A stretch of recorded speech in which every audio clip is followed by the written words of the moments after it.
Today is Friday, September 17, 2021, coming up on Roland Martin Unfiltered, streaming on the Black Star Network. In North Carolina, State Supreme Court blocks voter ID laws. Law discriminates against black people. Wait till you hear what they said about the legislature and what they tried to do. The only political action committee focused on black political engagement is celebrating 5 years of service. We'll talk with the founder of the Collective PAC about what the group has accomplished and what they're going to do moving forward. A court date has been set to hear arguments against Texas's fetal heartbeat bill. We'll talk with a doctor in Texas about exactly what this bill is. The FDA rejects the use of the Pfizer COVID booster on everyone except those over the age of 65 and those who are high risk. And NBA Hall of Famer Isiah Thomas goes on Jason Whitlock's show to say he's opposed to the playing of the Black National Anthem at sporting events, but also some other issues dealing with race. I'll unpack this and give you a breakdown of the history of the voice and scene, Star Spangled Banner, but also why the right wing is all of a sudden so interested in the National Black Anthem. It's time to bring the funk. I'm Roland Martin Unfiltered, streaming on the Black Star Network. Let's go. He's got it. Whatever the biz, he's on it. Whatever it is, he's got the scoop, the fact, the find. And when it breaks, he's right on time and it's rolling. Best believe he's knowing. Putting it down from sports to news to politics. With entertainment just for kicks, he's rolling. It's on go, y'all. It's Roland Martin, yeah. Rolling with Roland now. He's funk, he's fresh, he's real, the best, you know he's Roland Martin now.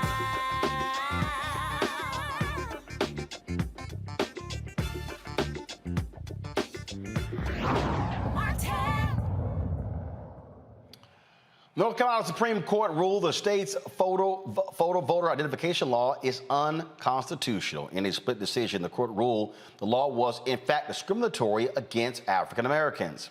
The judges barred its enforcement and agreed with minority voters that Republicans rammed through rules tainted by racial bias as a way to remain in power. Joining us right now is Reverend Dr.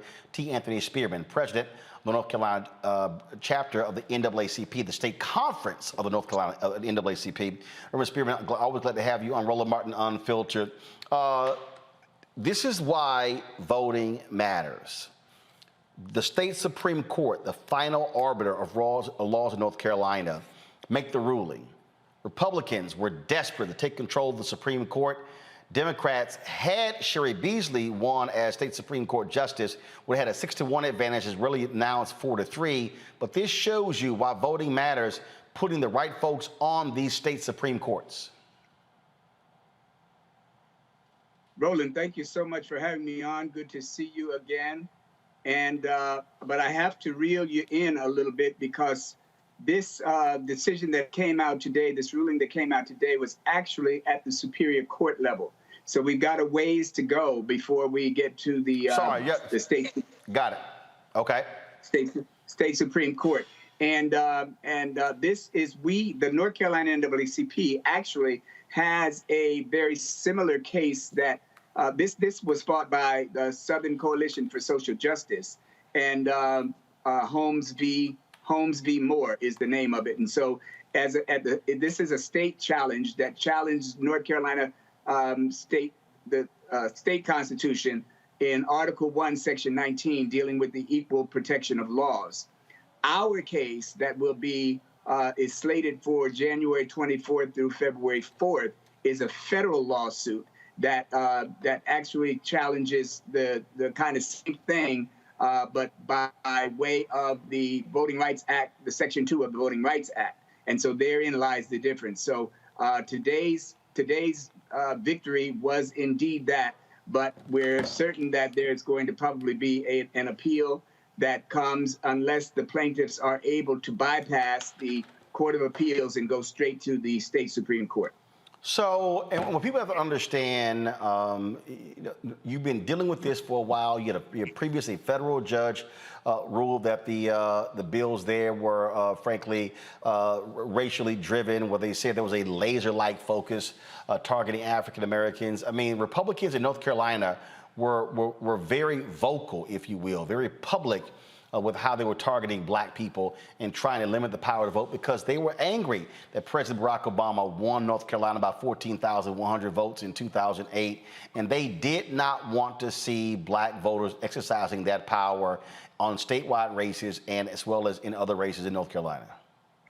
And they still don't want to see it. And the measure that you're speaking about, was House Bill 589, which was probably the most draconian of all of the voter ID or all of the voter suppression laws that we've seen recently. And everything that they're doing since then has been the very same thing. They're trying to come back from different angles, if you will. And we are proving to them that we have the capability to be as wise as serpents and harmless as doves as we fight them, because we are realizing that when we fight, we win. So we're hanging in there. We're coming back and attacking them from various angles and aspects, and coalition partners are joining in with the fight for the voter ID or to keep it out of the state of North Carolina.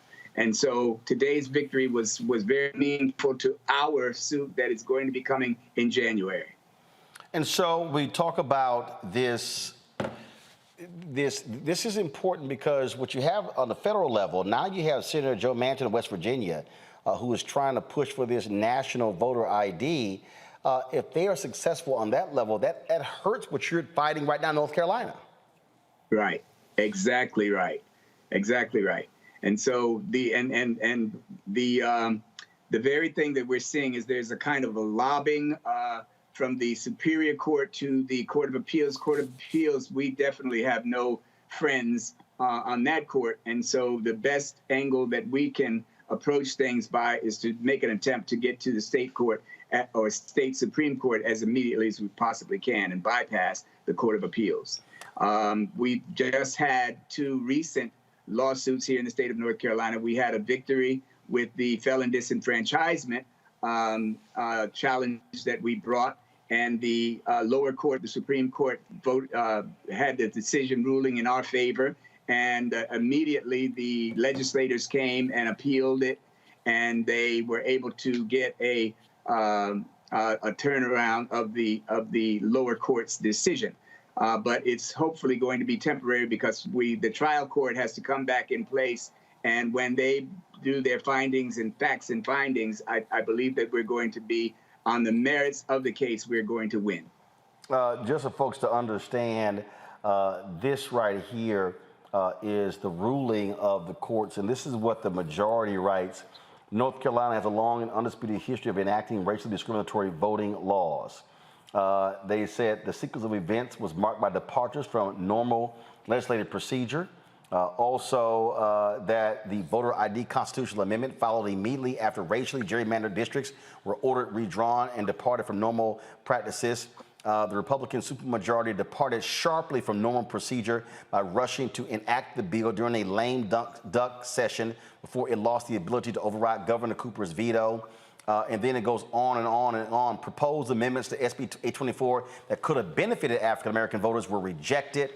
I mean, you know, these judges lay out. In fact, they also say in here, African-Americans are more likely to lack qualifying ID than white voters. The burdens of obtaining qualifying ID, including free ID, fall more heavily on African-American voters. I mean, these judges lay out a damning indictment of how white Republicans in North Carolina were doing all they can to screw over black voters in North Carolina. Most definitely. But we're going to continue to fight. And I would give you an invitation, Roland, to bring your unfiltered self here to North Carolina when we go back into the courtroom in January of 2022. Well, you know, I've been there a few times on this issue, and so we got no problem coming back. Reverend Spearman, it's always a pleasure. We appreciate it. Thanks a lot. Thank you so much. I appreciate being I on. want to bring my panel now in to discuss this, folks, just so we can understand what's going on here, because, again, it is significant because it has ramifications across the country. Michael Imhotep hosts the African History Network show. Faraji Muhammad, radio and TV host. Kelly Bethea, communication strategist. Glad to have all three of you here. The thing that really jumps out here, Michael, is when you look at this whole deal here, I mean, it is racially driven. Yes. Simple as that. And when you got all these black Republicans out here caping for the GOP, not wanting to accept what is reality, this right here says all you need to say, because they wanted to stop black people from voting. Absolutely, and I'm reading the article here from CNBC, and the Wake County Superior Court also said that the law, quote, would not have been enacted in its current form, but for its tendency to discriminate against African American voters. So all these, now I'm neither Democrat nor Republican, but all these black Republicans, Larry Elder, Candace Owens, all these black Republicans who would have turned in Harriet Tubman, because Harriet Tubman was stealing the master's property, they have to explain this. You're talking about leaving the plantation, but some of these people would have turned in Harriet Tubman, like Larry Elder, who said that slave owners should get reparations because it was legal and they had to give up their property. He probably would have turned in Harriet Tubman. When they go in to talk about the impact that poverty has. See, I'm trying to figure out, can this ruling be used to deal with other issues pertaining to the African-American community? The majority decision noted that because black people in North Carolina are more likely to live in poverty than white people, they thus are also more likely to, quote, face greater hurdles to acquiring photo ID, end quote, as a result of not having a car or being able to get time off from work to do so. This ties into what they're doing, the bill they just passed in Texas, which shuts down the drive-through voting, but also voting after hours as well. So I'm trying to see, can this ruling be used to deal with some of these other laws as well as it goes through the federal court? Well, only if as a precedent. Well, only on the federal side. Yeah, as a precedent. Not on the state side. And again, I go back to it, Kelly, for the people who sit here and who love talking about, man, while y'all sitting here talking about voting, while y'all talking about voting for Democrats, if you had 3 Republican judges, this is not how the ruling was going to go down. Exactly. And just to show how insidious and how important voting is, the governor originally vetoed this law from being enacted, and it was overridden in state legislature to be enacted anyway. So that means that even the governor agreed that this was unconstitutional. It shouldn't be on the books. It shouldn't be enacted whatsoever. But because of the hold that Republicans have in that state and in the legislature specifically, they were able to override even the governor's veto to keep that racist law going. This is the same state that did gerrymandering with surgical precision in the last couple of years, just to make sure, like you said, that another Obama would not be elected by the electoral votes in that state. So I'm happy to see that, we got this ruling today, but like your previous guest said, we have a long way to go, because this is not the end-all be-all court regarding this matter. So we have to keep putting pressure on state legislators in North Carolina and elsewhere who have laws like this on the books to make sure that they are overturned and eradicated altogether. The thing here, Faraji, when we would look at this ruling here, what it clearly establishes is what happens or what we're seeing happen with Republicans across this country. That when they have the power, they're going to wield that power in a very clear way. And this is absolutely a result of black power. The judges wrote this pattern has repeated itself at least 3 times during North Carolina's history. The North Carolina Constitution of 1868 guaranteed every adult male citizen the right to cast their ballot in a free and fair election. From Reconstruction to the end of the 19th century, this resulted in increased African-American political participation. In response, Democrats implemented an amendment to the North Carolina Constitution that required passage of a literacy test and payment of a poll tax as preconditions to register to vote. Then it says the literacy test and poll tax resulted in the wholesale disenfranchisement of African-American North Carolinians and their removal from the political life of the state. Following the passage of the literacy test and extending through the enactment of the Voting Rights of 1965, African-Americans, despite the effects of Jim Crow policies, achieved some hard-won political successes as a result of persistent and determined efforts to mobilize residents of black communities to present themselves to the literacy test repeatedly, in effect to challenge the literacy test. And then it goes on in terms of exactly what the legislature did and how they tried to do it. And I love this here. Officials claim that these actions were needed to protect against voter fraud. In reality, they were designed to thwart growing black political power. Sounds familiar. Absolutely. Hey, Brother Roland, I mean, I think that piece speaks volumes about what we're doing, what we're seeing right now. I mean, here we have a state that is going back and forth about the issue of black political power. And I think that, you know, this whole ruling was based upon a 2015 analysis, which showed that here, check out these numbers. The analysis found that 9.6% of black registered voters lacked acceptable ID for voting under a prior voter ID bill, as compared with 4.5% of white registered voters.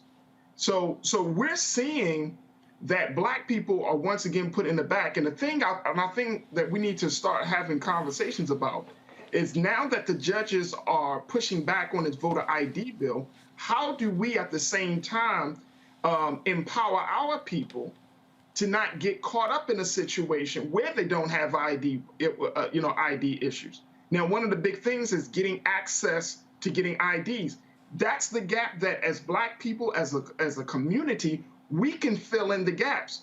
If somebody in North Carolina lives in a rural area of the state and they can't get to the city or any town, then how is there a black transportation service that can provide that service to help fit, to fill in the gap?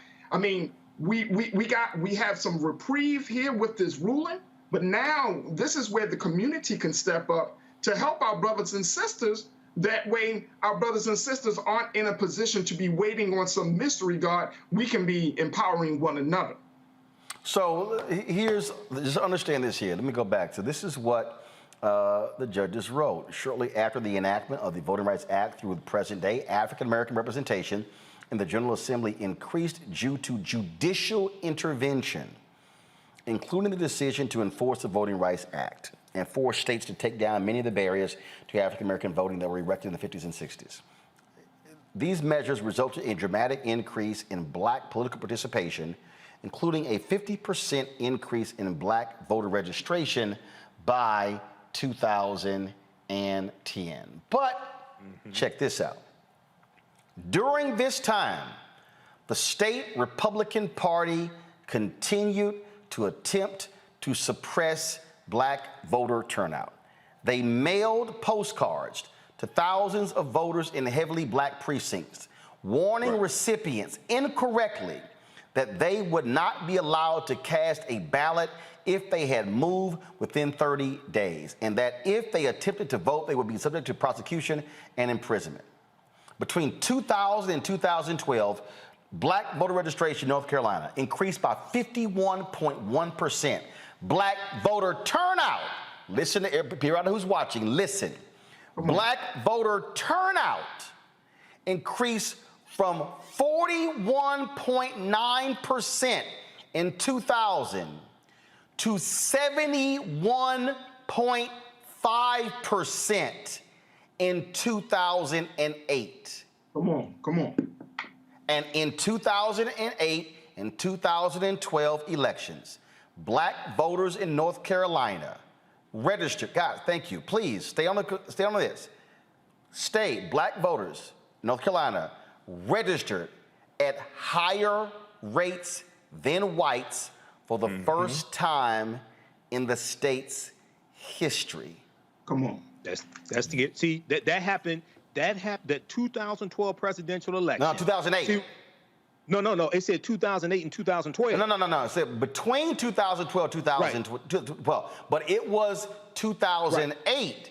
It was the Obama won. Remember, Obama wins North Carolina by 14,100 votes. He lost North Carolina in 2012, but they were still scared to death of the numbers. Well, what I'm tying this to is what happened nationwide. Nationwide in the 2012 presidential election, the percentage turnout of African Americans registered to vote was greater than the percentage turnout of white people registered to vote. That scared the hell out of white people. That scared the hell out of Republicans. And what did they do? They came back and attacked us in the courts with Shelby County versus Holder, 2013 Supreme Court case that gutted the Voting Rights Act, gutted the pre-clearance, the oversight dealing with the Voting Rights Act. And what this shows right here with this ruling, courts interpret law. See, this is why Republicans fought so hard to get 225 federal judges confirmed under dumbass Donald Trump. With Mitch McConnell in control of the Senate after Mitch McConnell blocked 103 federal judge nominations by President Barack Obama. See, we have to understand. See, we have to understand the role that the courts play. Also, it's not just the state legislature. That's important. It's not just the governor. Courts interpret the law. That's what this is doing. Now, lastly, Roland, the question I had: did they shut down DMV's Department of Motor Vehicle locations? No. No. Okay, because that's what they did in Alabama. Yeah. No. What they did is they used their power in the legislature, but the difference is they got stopped with the lawsuits on the federal level and now on a state level as well. And so I just need everybody to understand when y'all talk about, man, you sitting here talking about voting for Democrats. Republican judges, Republican legislators want to strip you of your right to vote. Now, this is real simple. It's them or the Dems. It's Republicans or Democrats. Now, y'all can sit here and play stupid all you want to. But all I'm saying is this here. If I got to pick between one party that is deliberately trying to strip us from having the right to vote and one party that's not, who the hell you think I'm gonna pick? Not only that, they're trying to block everything else that's beneficial to African Americans. All these other bills, Republicans are voting against. When you look at the $1.9 trillion American Rescue Plan that has $46.5 billion in rental assistance for renters and landlords, that's keeping a lot of black people in their homes, who blocked that bill? No Republicans in the House or the Senate voted for the bill. I'm neither Democrat nor Republican. I sure as hell ain't stupid. I can look at the history and I can see what's taking place. Now, there's some Democrats, they need to have their ass kicked and voted out of office too. I'm for that as well. But we have to understand that elections have consequences, and we're talking about self-preservation. And no one is sitting here saying, "Oh, Democrats are perfect." But again, y'all, the courts have shown Republicans in North Carolina, they specifically asked, "When do black people vote early?" Exactly. Oh, most of them vote the first week. We're gonna limit early voting to one location in each county for the first several weeks. Y'all can play stupid. All y'all, some of y'all out there who watch, y'all be sending me these old dumbass tweets and sitting here, "Oh man, you sitting here, you tap dancing for the Democrats." These fools ain't playing. Exactly. They do not want to pass anything that benefits black people. Nothing. Nothing. Faraji, then Kelly, then I'm going to my next story. Just real quick, and this is why community organizing on the grassroots level is so important. I was happy to hear our brother from the state NAACP chapter talking about, the work that the NAACP is doing in the courtrooms and getting that process moving along.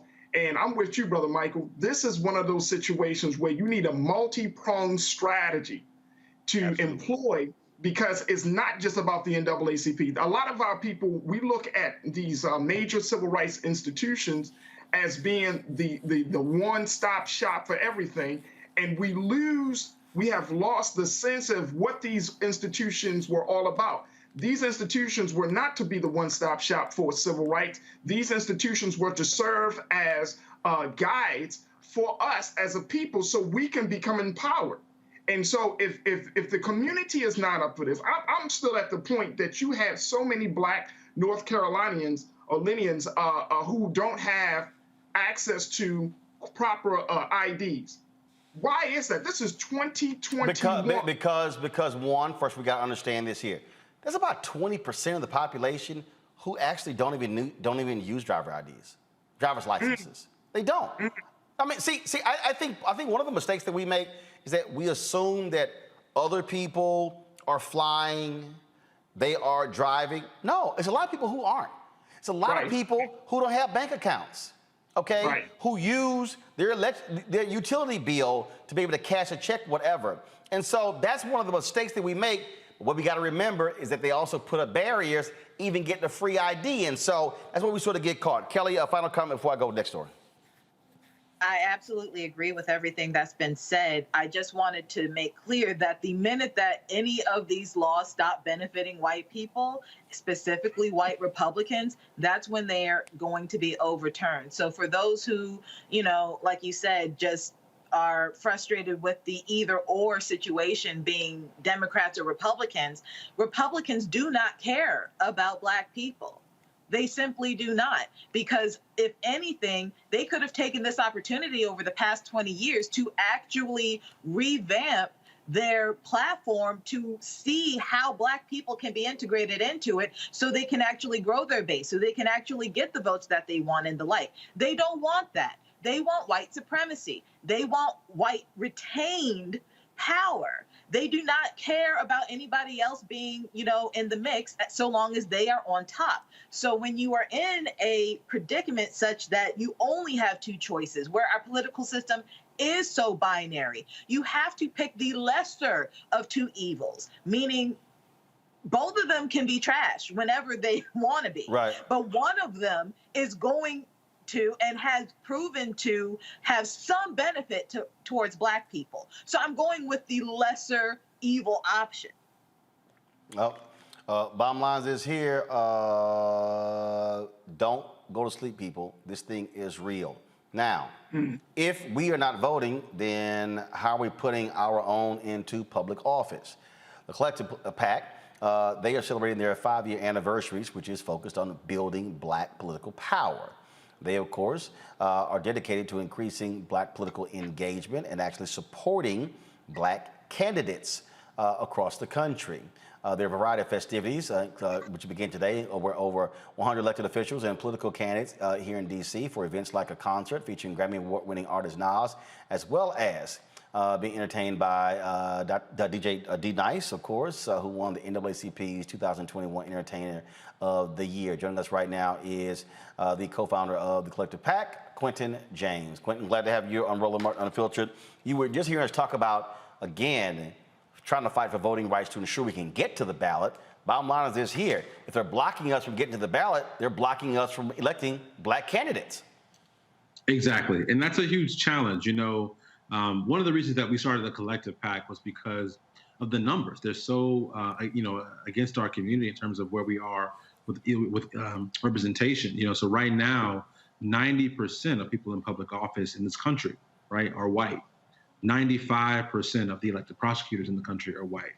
And over 84% of Democratic candidates and 96% of the GOP candidates are also white. And so when we think about our representation, and we just had the census come out, think about how do we make sure Black voices are at the table.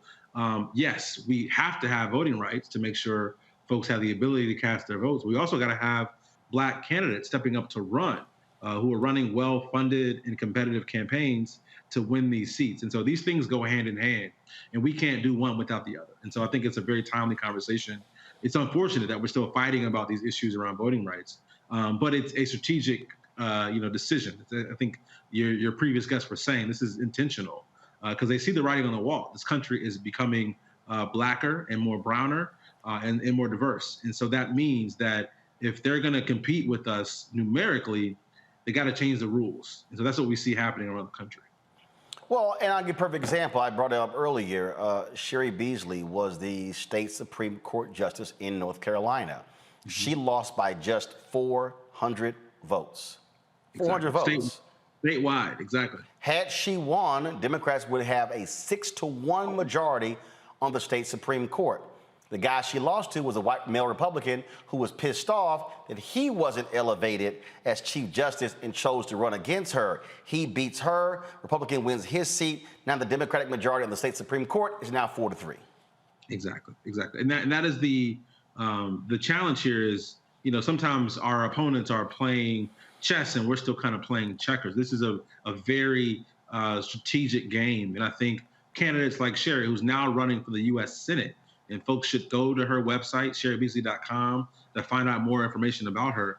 We have to support these Black candidates who are stepping up to run across the country this year, in the next cycle, 2022. We will have competitive African Americans running for the United States Senate in really important places.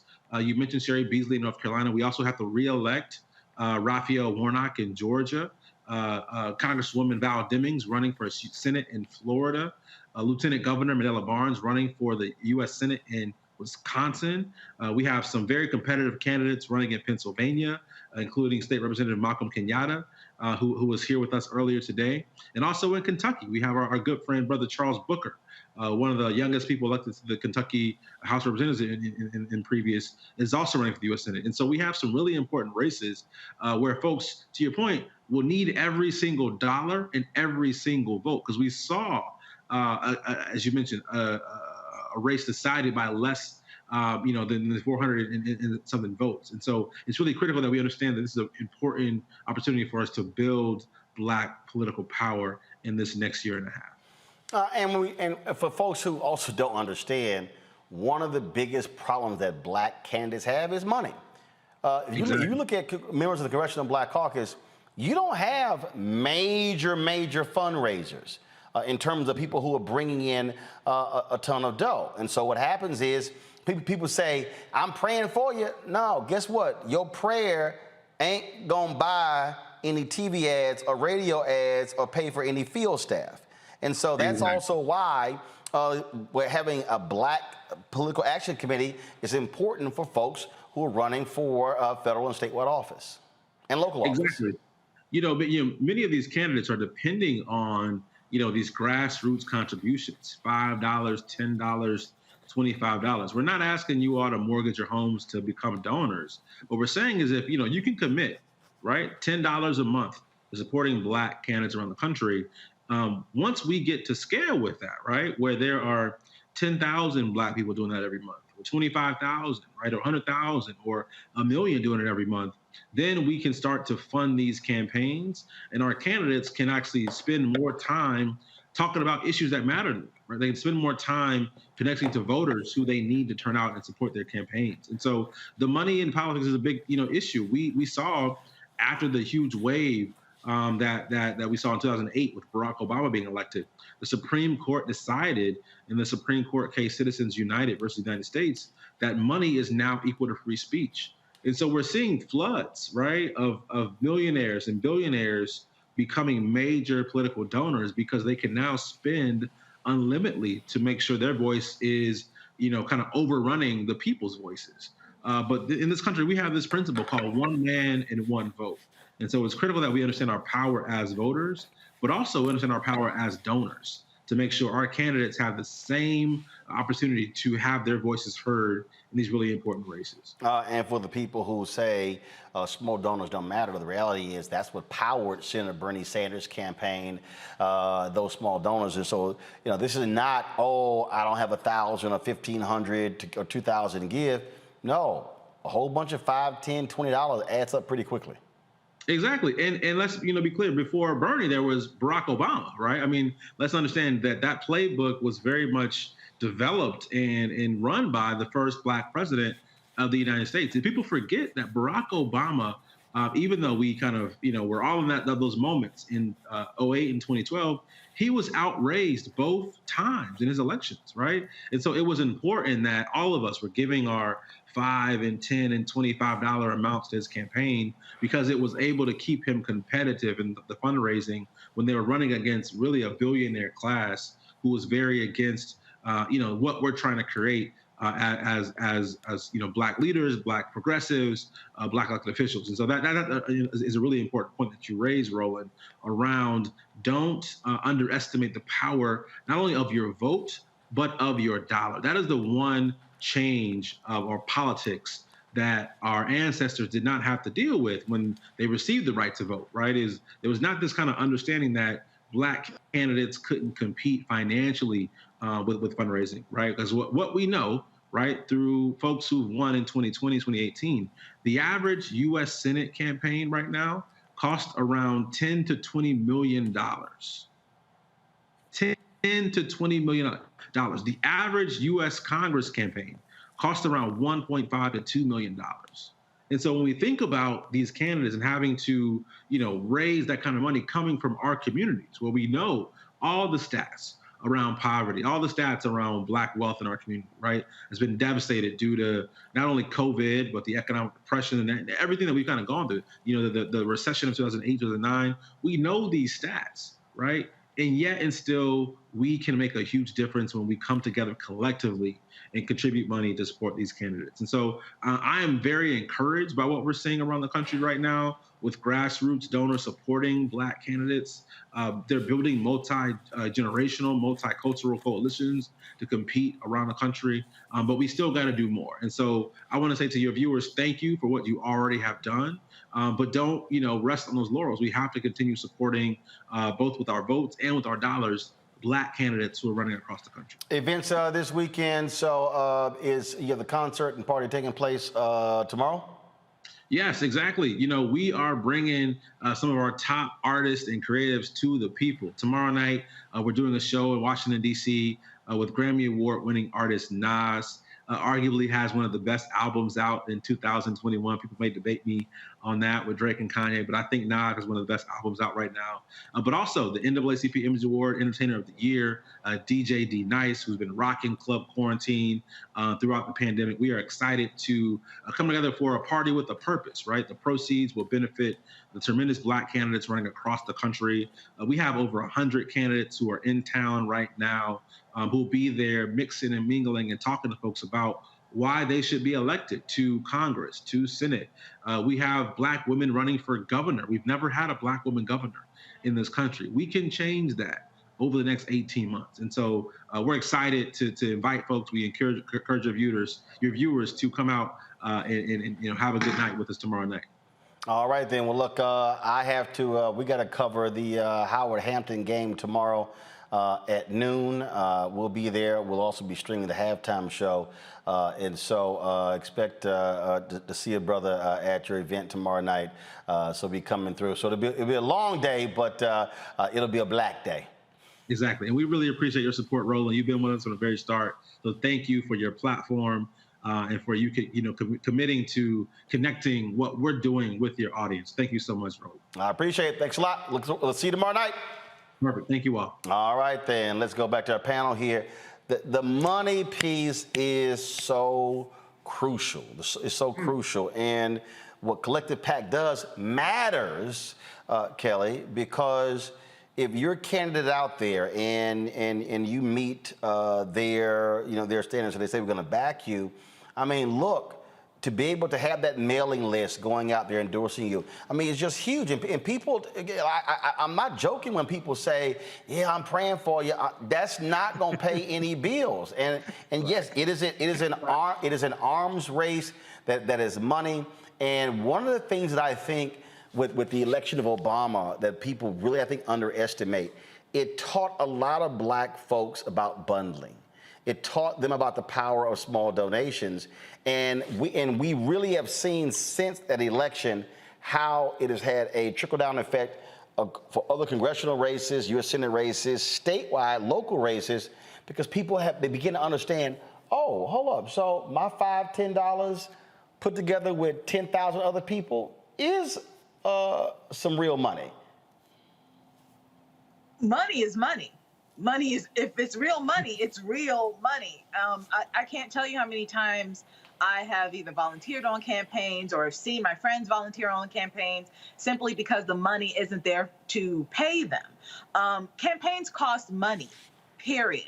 It costs money to canvass. It costs money for the flyers. It costs money to attend the events. Everything costs money. Even the things you don't think cost money cost money. And as from national elections to the most local of elections, everything has a cost. I live in DC, and some of the most local elections, like just for like ward elections of any sort, can run you a smooth 10 grand. And sometimes they actually get that money. How? By the $1 donations that you just talked about. $1 adds up. $5 adds up. $10 adds up. And you will always have, like, you know, your occasional person who will donate, you know, a larger amount for sure. But it can't be all, the burden can't be on that one person with the largest checkbook. It takes all of us to run a campaign. It takes all of us to fund a campaign. So like you said, the prayers, they're appreciated, but you need some prayers that fold and can be deposited as well. You know, the thing here that, again, why these PACs matter. You know, we sit back, Faraji, and we watch these campaigns. And there are people out there, and they just assume that, oh man, it's sort of like, to me, like an investment. I don't have all this money. I can't do anything, and I can't. And what always happens, they always go, where's our black celebrities, our black entertainers? Well, not realizing that there are actual federal limits when you talk about running on the federal level and the different state laws. And so somebody can be a billionaire, but they can only give X number of dollars. And so when we say every dollar matters, it does. Absolutely, Brother Roland. And going back to what you said about former President Barack Obama talking about bundling, I think a lot of now candidates have taken that script from his playbook of small donations matter. And it's important that we understand that if we could put a candidate in office by giving $5 here, $10 there, what's stopping us? And this is what I was thinking about even when Barack Obama was running. I said, if we can put money into that pot, what's stopping us from using that same collective will, so same social and political energy from saying, okay, let's establish a black bank. Let's do some other things. If we can bring money together, if it's in a situation where, the money is going to be managed properly, if it's in a situation where there's trust established, what's stopping us? I mean, this is just the tip of the iceberg in changing the dynamics of power in this country.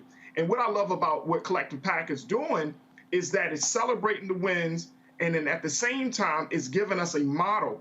And you and I both know, Brother Roland, there have been a number of models, both nationally and locally, about how we can get black folks in office.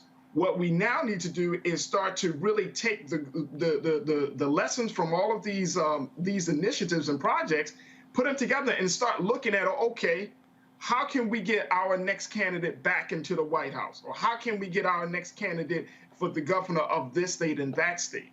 I mean, PAC is doing the fantastic job, but PAC needs to be supported by other PACs. And I think that's the thing. But we can see just in the layout of how, candidates get into office, we can use that same model to start doing some other things for our people in our communities. Michael? Yeah, this is really important, and I'm glad you had Brother Quentin James on today.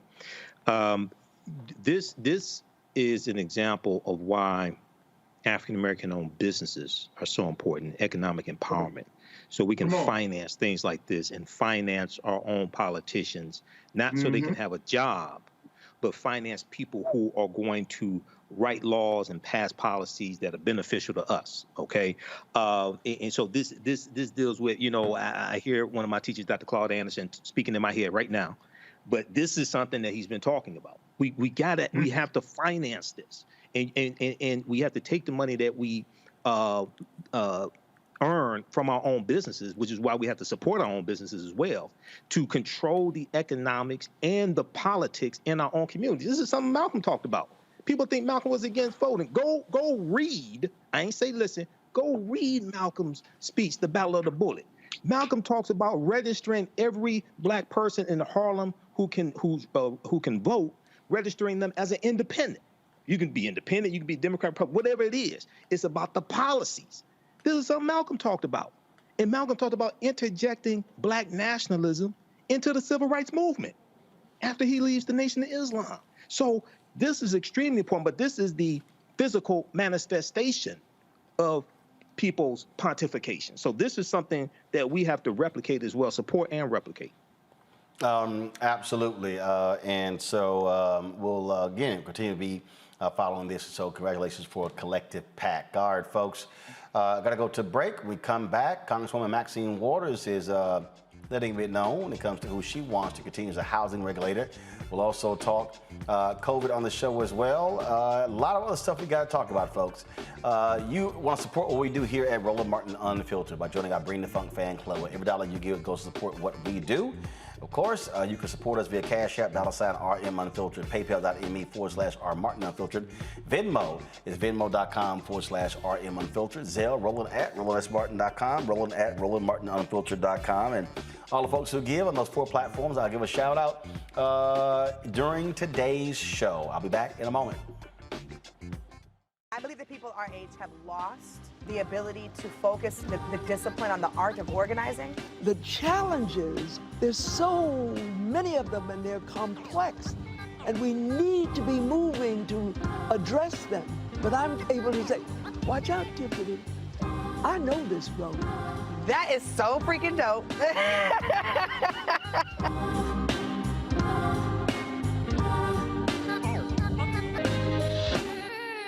Time to be smart. Roland Martin's doing this every day. Oh, no punches! Thank you, Roland Martin, for always giving voice to the issues. Look for Roland Martin in the whirlwind, to quote Marcus Garvey again. The video looks phenomenal, so I'm really excited to see it on my big screen. Support this man, Black Media. He makes sure that our stories are told. See, there's a difference between Black Star Network and Black-owned media and something like CNN. I got to defer to the brilliance of Dr. Carr and to the brilliance of the Black Star Network. I am rolling with Roland all the way. Honored to be on a show that you own. A black man owns the show. Folks, Black Star Network is here. I'm real revolutionary right now.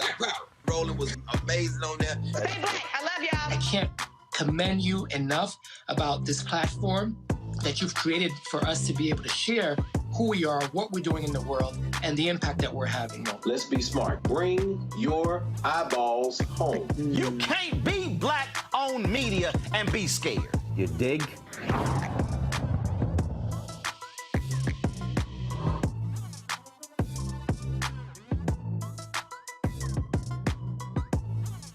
Hi, I'm LD Barge. Hey, yo, Peace World. What's going on? It's the Love King of R&B, Raheem Devon, and you're watching Roland Martin Unfiltered.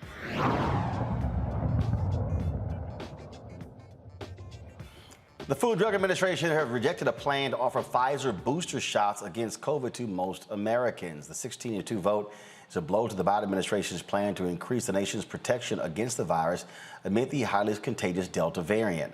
Over several hours of discussion, members of the FDA panel of outside experts voiced frustration that Pfizer had provided little data on the safety of extra doses. The panel says data provided by Israeli researchers about their booster campaign might not be suitable for predicting the U.S. experience. However, the panel did approve the extra shots for those 65 or older or who run a high risk of severe disease. And so we certainly will keep you abreast of that. In terms of what happens next, again, many people have been criticizing the Biden administration for that, but we'll see in terms of where they go next. Let's now talk about the Texas bill. You know, the Supreme Court allowed the bill called the fetal heartbeat bill to move forward as it makes its way through the court. They chose not to actually stop it. But First of all, what exactly is it? You also now have seen the legal challenges take place. So joining us right now is Dr. Nicole Lee Plenty, OBGYN and maternal fetal medicine physician out of Houston, Texas, my hometown. So glad to have you here. So explain to people exactly what this law actually says and does. So thank you, Roland, for having me. I really appreciate the opportunity. So the bill basically bans abortions after 6 weeks, leaves no exception for rape or incest, leaves no exception for babies that have major fetal anomalies, because obviously we can't diagnose fetal anomalies until much later on in the pregnancy than at 6 weeks. The law also basically leaves it up to the public to be the prosecutors of this thing, meaning if someone's in my clinic and they happen to bring someone with them and they hear me counseling them about their option for termination of pregnancy for any various reason, that could mean that that person that's with them can sue. It could also mean that if a person was raped, the rapist can also sue if the patient decides to terminate, which they would not be able to do in the state, but they could still sue and win $10,000 if they decided to pursue it. So what predicament does that put doctors in? Because when you say to detect a heartbeat, so does the bill require a sonogram? I mean, how do you go about that? What's the process? So basically, the earliest you can detect a heartbeat is somewhere around 6 weeks, but most clinicians aren't going to see people in clinic until 8 weeks because we know that there's a high chance of not seeing a heartbeat. So basically, they're using the last menstrual period to date the pregnancy or an ultrasound. So if there's an ultrasound or last menstrual period that says that a pregnant patient is at least 6 weeks, then you cannot terminate. It doesn't matter if there is a heartbeat that's seen or not. So in terms of this making its way through court, I mean, what you just described there, if the bill, so does the bill say absolutely no abortions after 6 weeks or a heartbeat must be detected? What's the process? I mean, is there paperwork you fill out or something? So if a heartbeat is not detected ever, then it's considered a stillbirth.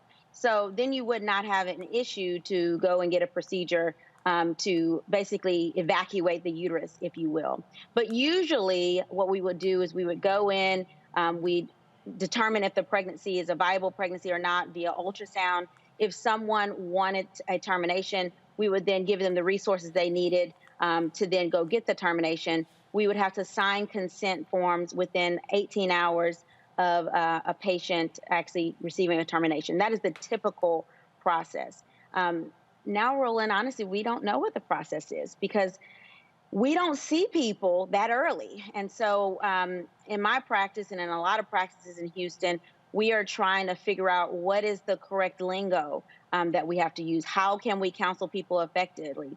As a high-risk specialist, which is the same thing as a maternal fetal medicine specialist, I am seeing extremely high-risk patients, and I have to counsel patients about all of their options, including a termination if I am diagnosing a major structural defect in a baby. However, with this bill, if I counsel them, then I can get sued. But as a high-risk provider, I legally have to tell all the options. So if I don't, I can get sued for wrongful birth. So it's put us in a conundrum. So we're not really handling it anyway. And honestly, I'm trying to refer people out if they end up having major structural defects to avoid that kind of litigation.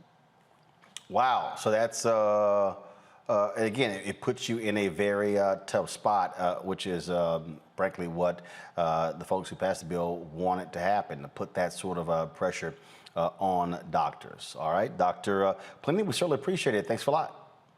Thank you so much for having me. I appreciate it. All right, then. Folks, let's talk about Capitol Hill. Congresswoman Maxine Waters is putting pressure on President Joe Biden to keep the current housing regulator. There are reports that President Biden is considering replacing the current regulator for mortgage giants Fannie Mae and Freddie Mac.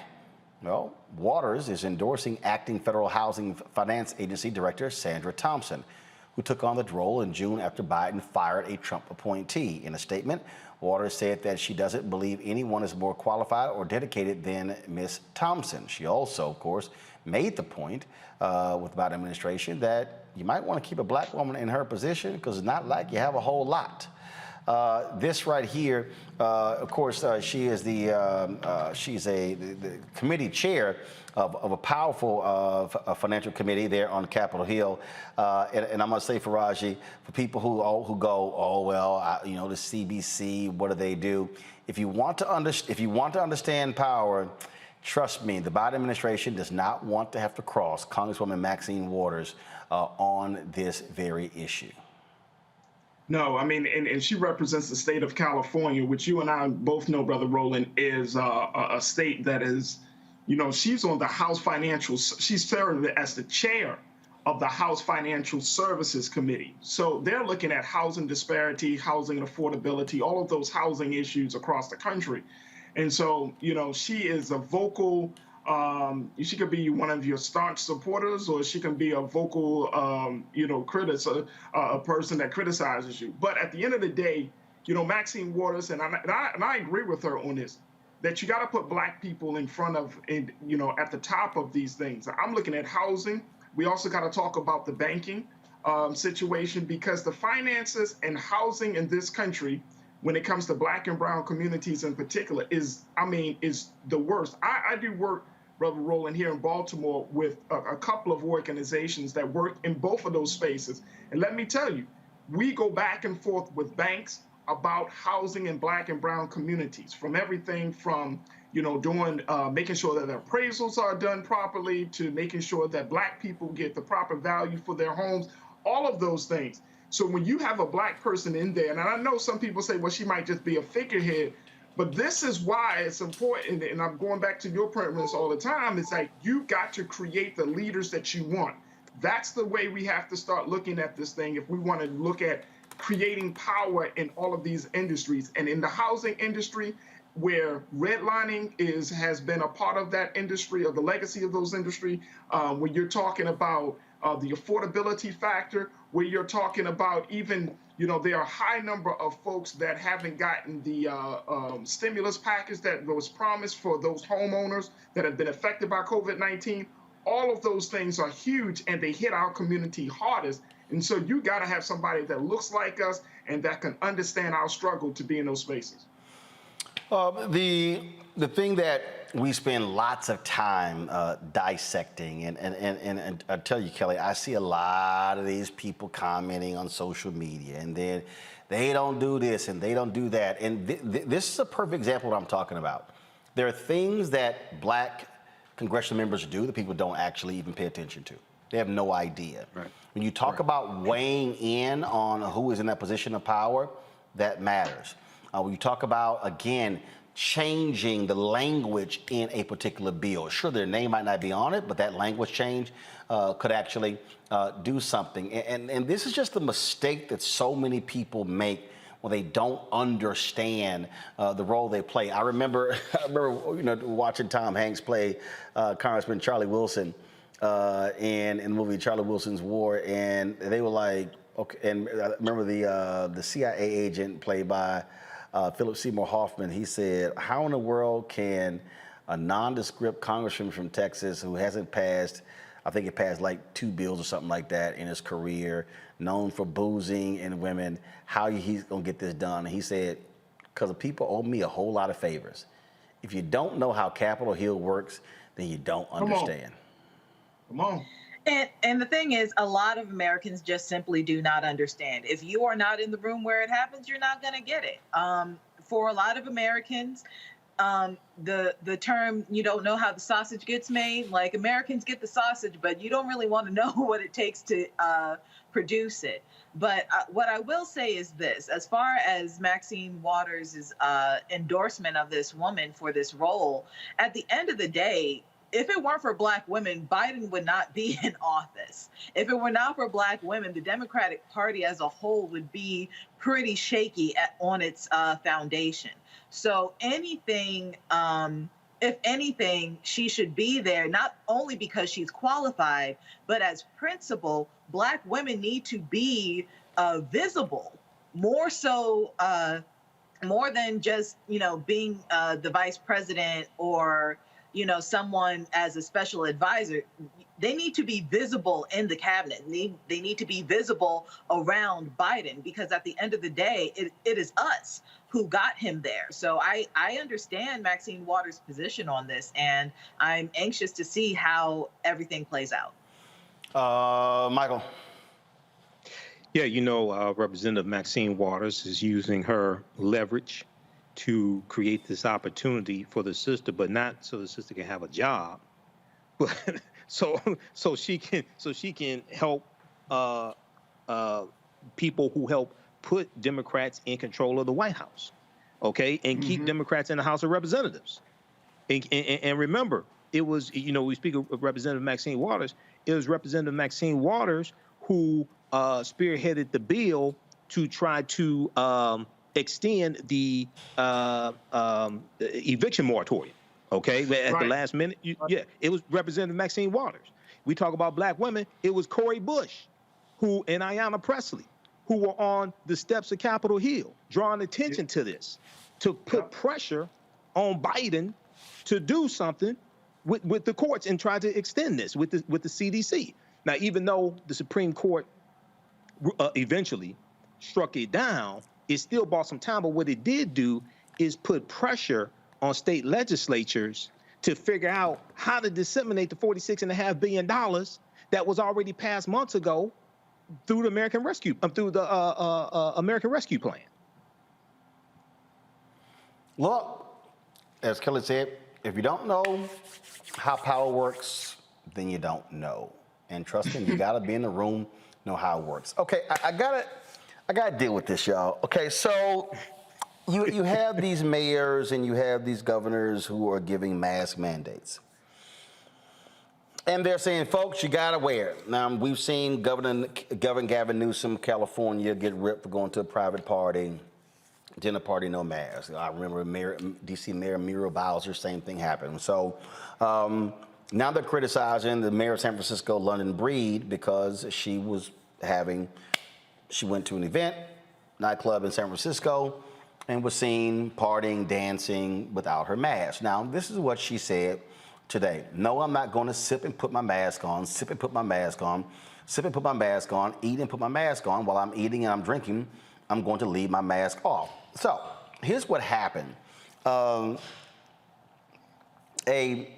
San Francisco Chronicle reporter actually happened to go out to a jazz spot where Breed was there with several other people. And this was the video that she shot.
All right, so person in the middle, that was the mayor.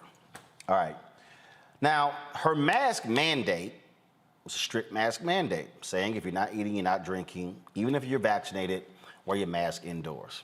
This is all to public officials.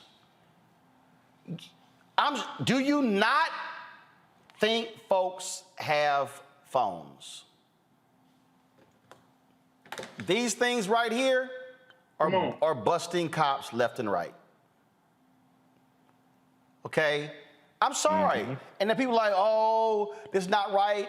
Yo, seriously. Put up, you're going to get, this is going to happen.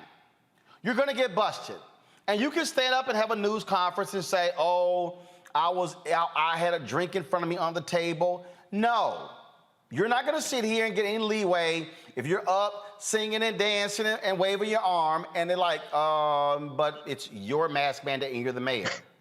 Right. and I'm just, and again, look, I get these people who trip, but here's the piece. If you look at that video, I mean, it's a lot of folks sitting in that club who are just enjoying themselves and they ain't got a mask on.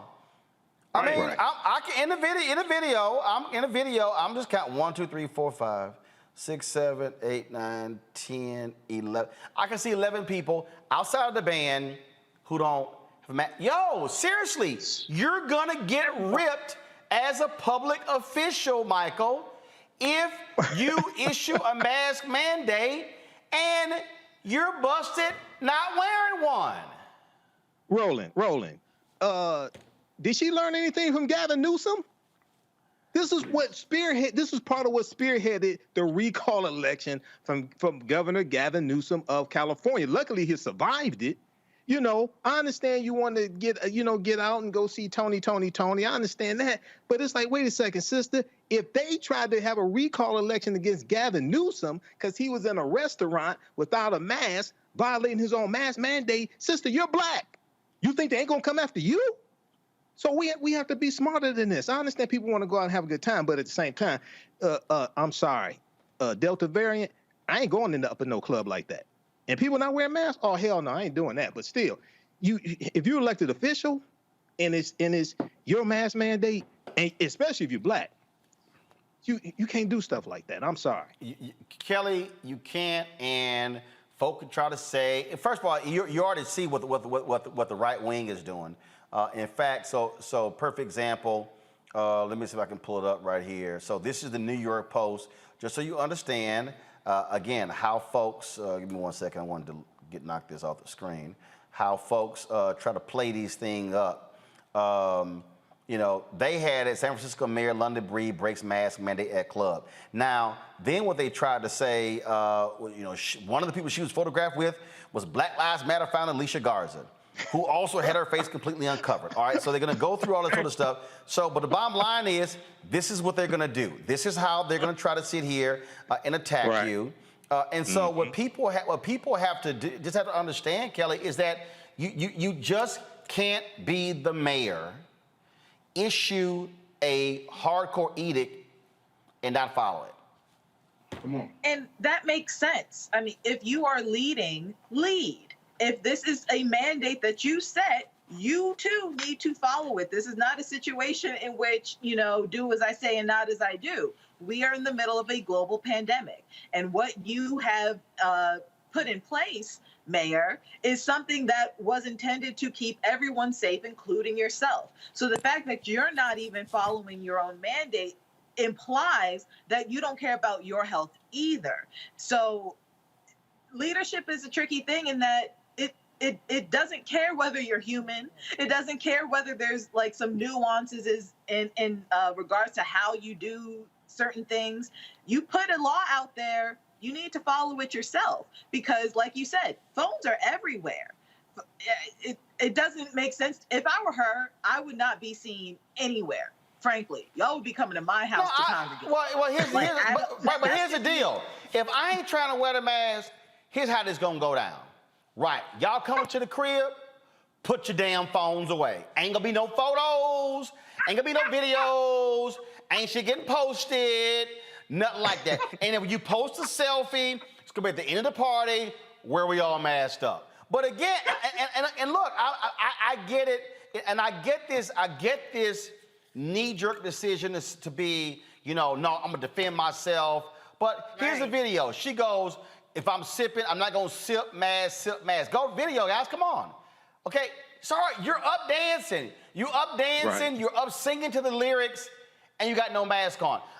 Here's the easiest thing. The easiest thing is to say, my bad.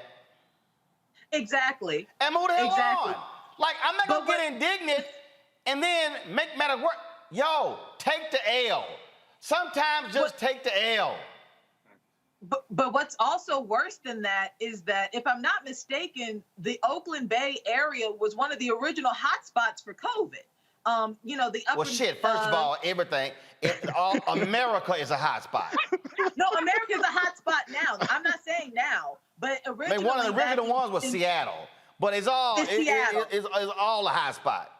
It's all a hotspot, but like that region was definitely one of the original hotspots. So it is even an added layer of hypocrisy for you not to be as safe as possible regarding your public health initiative. I just don't. Look, just take the L. Just take the L. Just take the L, move on. Don't make it a second and third day story. And then what you do is, and actually, what I would do, if I'm her, I would go out tonight with a mask on. Masked up, right? Boom. Story changes, but don't get indignant.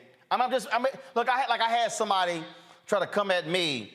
Roland, you were at the Darius Rucker concert. In this photo, you and your wife don't have any mask on. I'm like, yeah, dumbass.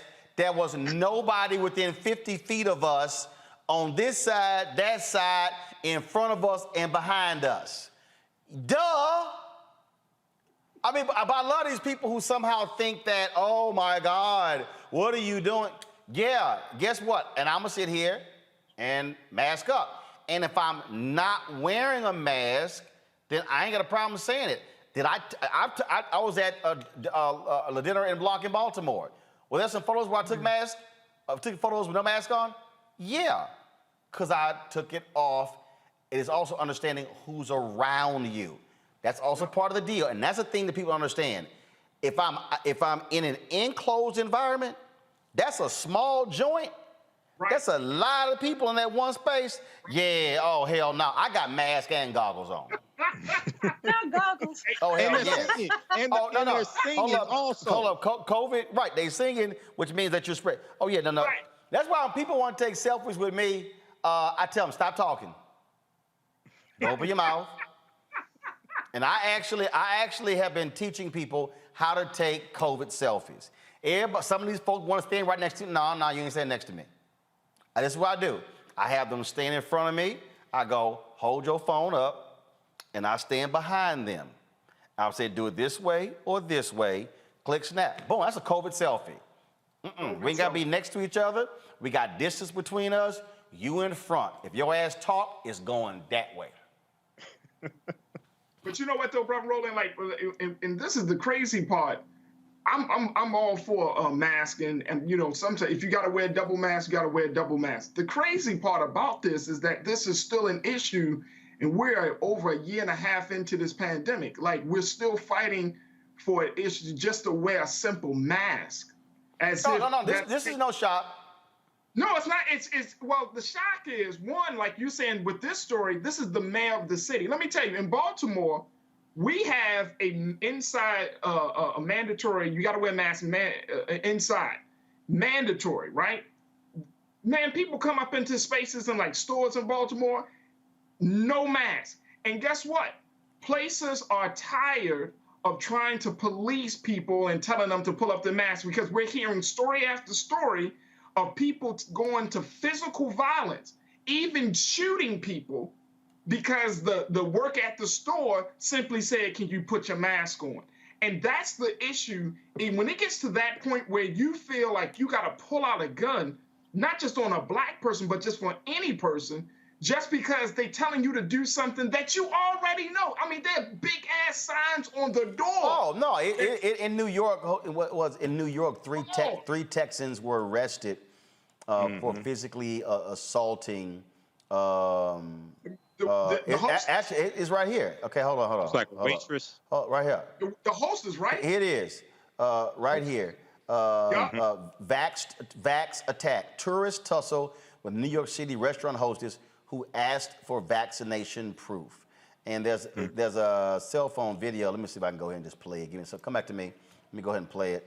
And then it's crazy how these folks are acting a fool. I can't find. Let's see here.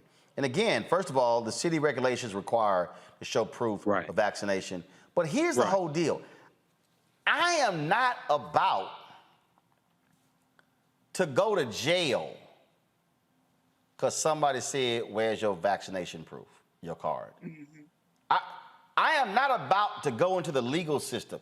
That's about the dumbest thing in the world. You think if I am visiting New York, which means I have paid, I bought my ticket, I got a hotel, I've traveled there. You think I'm about to mess my damn time up because to get into a fight? Hell no. Now I gotta pay bail. I'm still paying for the hotel room. Then if I'm held on longer than I'm supposed to fly back, now I gotta buy me a new ticket. Oh, hell no. Here's the video, y'all, right here.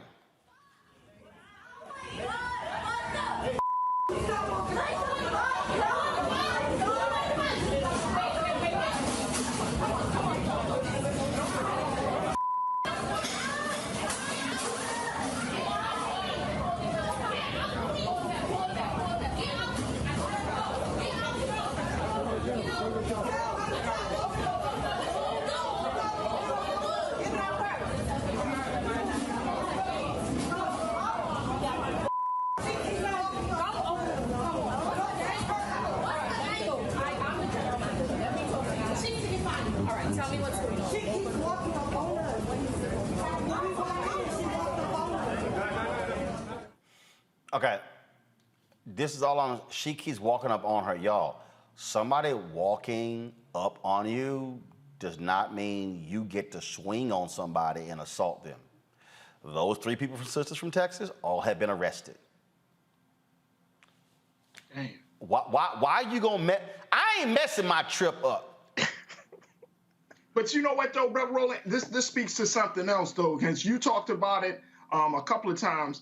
It speaks to the fact that this whole pandemic has really made people imbalanced and mentally, you know what I mean? Like mental health and dealing with this pandemic and this ongoing just kind of, rules and regulations around this pandemic.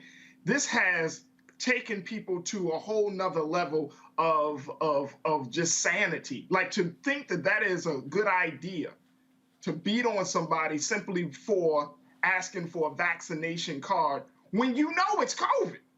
I mean, like you knew this before you even touched down in the city, that the city has certain requirements. If you are traveling in 2021, I think that you should check the places that you go beforehand to say, okay, what's the rules around COVID right now? That's vaccination. Look, when I went to the Darius Rucker concert, it was at Wolf Trap. First thing I want, okay, what are the rules? Like, perfect example, when I was in Houston for my aunt's funeral, there was Kim, Babyface, Music Soul Child. All right, so we roll up, they turning people away who had basically purses or bags that were like no bigger than this. They were bigger than this. Then it had to be clear or whatever. Well, first, look, y'all, just so y'all know, I had a bag. I got 2 phones. I had my Perel. I can't stand ash. So I had my bottle of lotion. Had my goggles. I had 2 masks, and I had a sweat rag. We're talking about this outdoors in Houston. I ain't stupid. Now, I got laid in with my bag because I'm a VIP. But do understand, I was gonna get in with that damn bag. I ain't going. Y'all don't give a damn what y'all say. I'm gonna have the mask, the goggles. I got everything. I am not sitting here, hell, I might have some gloves in there. I ain't sitting there playing with these people, okay? But you're right. Find out before you go somewhere, hey, what are y'all rules? What are y'all rules? And I just think what's happening is, one of the downsides of people in this country, we are Americans. It's about freedom. Lord, yes. There's a downside to that. And see, the reason, and I'm telling everybody right now, okay? This is very simple. Y'all can fight on the mask, y'all can fight on the vaccine, but you're gonna lose.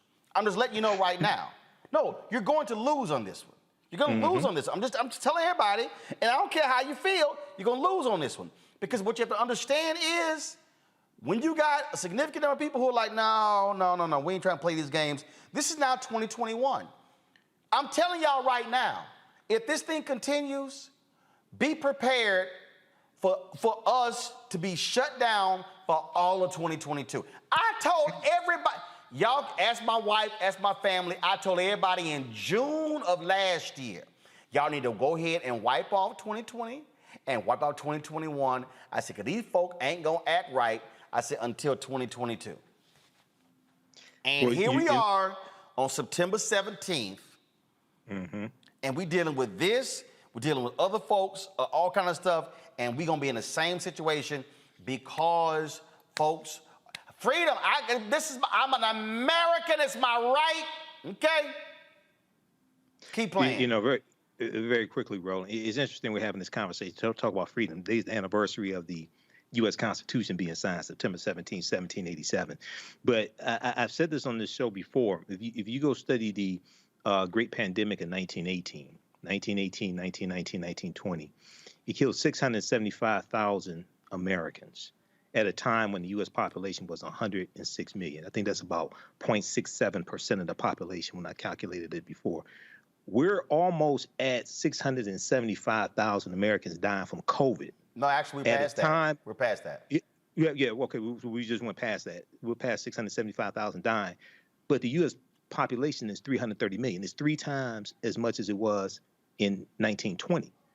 If 0.67% of the population dies of COVID, you're talking about like 2.1 million people dying, which means we're not at the halfway point if this continues the way it looks like it may continue if people keep acting the damn fool. I'm just, and again, I got people who are sitting here, well, the masks don't work. Look, let me tell y'all something. I play golf. The reason my ass got black marks on my damn leg right now is from mosquito bites. I thought that damn off worked. But if you think I'm not gonna walk my ass out there playing golf, especially in Texas, with big ass mosquitoes and not have some off on, you stupid. I'ma use whatever protection I can and not go, well, you know, this stuff not working. I'm telling you, and it's driving me crazy because we keep putting these scientists on and doctors on, and I got people who are sitting there. I had somebody who said, you know, why you mad because Nicki Minaj spoke her truth? Because it was batshit crazy. And I'm telling you, it's just, it is, somebody put on YouTube, off attracts mosquitoes. Yeah, you ain't lying. But again, I just want people to understand, especially black people, don't go to jail because somebody asked for your vaccination card. Right. Don't go to jail because somebody said, please put your mask up. And you know what? And if you don't want to put your mask on, don't go in that restaurant. Don't they have drive-thrus in New York? Don't they have drive-thru restaurants? But don't stand there and yell, this is my right. Okay? They're gonna show your ass real quick what's your right. All right, speaking of rights, y'all, I gotta break this thing down when we come back from the break. My man Isiah Thomas went on Jason Whitlock's show, and right there, Isiah messed up. I don't know why he went and talked to that fool, Jason Whitlock, about anything dealing with race, because Jason Whitlock is probably one of the most self-hating black people you've met in your life. He fighting for first place with Candace Owens and Larry Elder and Jesse Lee Peterson. I mean, they like neck and neck and neck.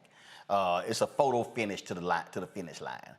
So they talked about a variety of things. And we come back, we're gonna break down some of those things, and I just wanna walk y'all through some history and also what this angry attitude regarding the Black National Anthem, and people mad about lift their voice and sing, what this thing is really about. I'm gonna unpack that or do one of my deconstructions along Dr. Gerald Horn next on Roland Martin Unfiltered. White supremacy ain't just about hurting black folk. Right. We gotta deal with it. It's injustice, it's wrong. I do feel like in this generation, we've got to do more around being intentional and resolving conflict. You and I haven't always agreed. Yeah. But we agree on the big piece. Yeah. Now, conflict is not about destruction. Conflict's going to happen.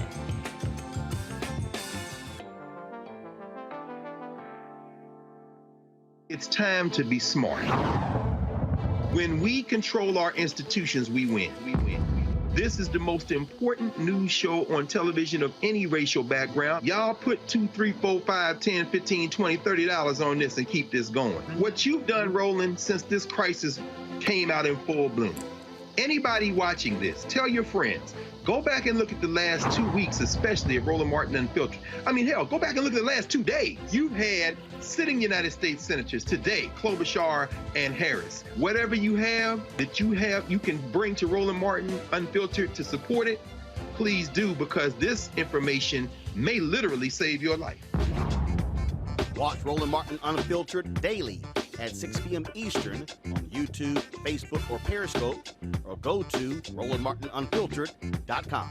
Support the Roland Martin Unfiltered Daily Digital Show by going to RolandMartinUnfiltered.com. Our goal is to get 20,000 of our fans contributing $50 each for the whole year. You can make this possible. RolandMartinUnfiltered.com.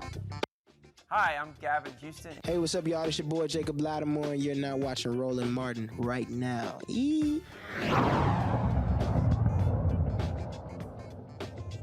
All right, Basketball Hall of Famer Isiah Thomas went on this idiot Jason Whitlock's show on Glenn Beck's The Blaze.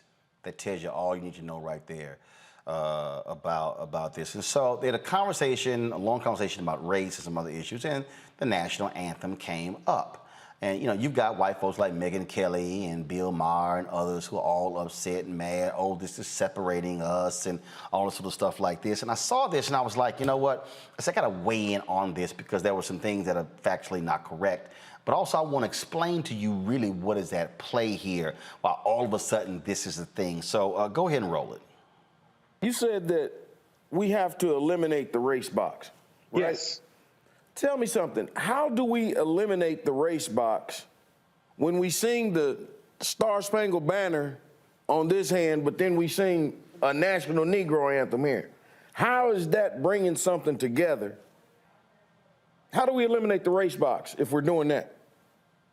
First of all, great question. So, you know, for a long time, we fought, you know, not to have the race box in the census report, right? We fought a long time, and they just really kind of got it on, where we got classified black, white, yellow, blue, people of color. Now, when you sing the national anthem and then you sing the Black National Anthem, the only thing that it does is it's emphasizing our separateness. And what our founding fathers, when they wrote the Constitution and everything else, they were talking about bringing us together under one umbrella, under one Constitution, where all men and women are created equal, not these black. Okay. First of all, go ahead and let it finish play, then I'm going to come back. White, red, yellow color boxes. You know, we were aspiring to be that. Come back. So Stop. when you sing those two different anthems. Okay, so here's the deal. So, not true, Isiah. Declaration of Independence says all men are created equal, not women. When they said all men are created equal, they meant white men. They didn't even mean all white men. They really meant white landowners. One of the mistakes that we have in this country is that, I keep telling y'all, there's a difference between learning history and learning history. And the reality is we have been sold a fallacy in the United States. We have been sold a fallacy that America is great and wonderful and things were done the proper way and we're the greatest democracy. God loves us more than anybody else in the world. That's America. That's what we've been sold. What we have to understand is that there's no such thing as the framers wanted everyone to be created equal. That's simply not true. Why? Because they wrote it. They said it. That's literally what they did. Now, the other day on the show, I told you, and I love to watch it. I love to watch it because it is so succinct in explaining exactly the reality of what it means to be black in this country and to understand what folks wanted in terms of the creation. Here's Barbara Jordan, 1974, in her Watergate testimony. Listen. Jordan, the purpose of general debate, not to exceed a period of 15 minutes. Thank you, Mr. Chairman. Jordan. Mr. Chairman, I join my colleague, Mr. Rangel, in thanking you for giving the junior members of this committee the glorious opportunity of sharing the pain of this inquiry. Mr. Chairman, you are a strong man, and it has not been easy, but we have tried as best we can to give you as much assistance as possible. Earlier today, we heard the beginning of the preamble to the Constitution of the United States. We the people. It's a very eloquent beginning. But when that document was completed on the 17th of September in 1787, I was not included in that we the people. I felt somehow for many years that George Washington and Alexander Hamilton just left me out by mistake. But through the process of amendment, interpretation, and court decision, I have finally been included in we the people. Today, I am an inquisitor. Now, not completely. Because the reality is we continue to have to fight to assert our rights. Press play on more of the interview. Sizing that, okay, there are two different statuses, not races, because I'm gonna call it what it is. It's status. There are two different statuses in this country, black and white. So there's a black national anthem, there's a white national anthem. Okay, now, if you want to just have one national anthem, then let's come together collectively and decide, okay, what the national anthem is going to be for this country. Not just. Okay. Isaiah, that's just not true. There's a national anthem. There's one.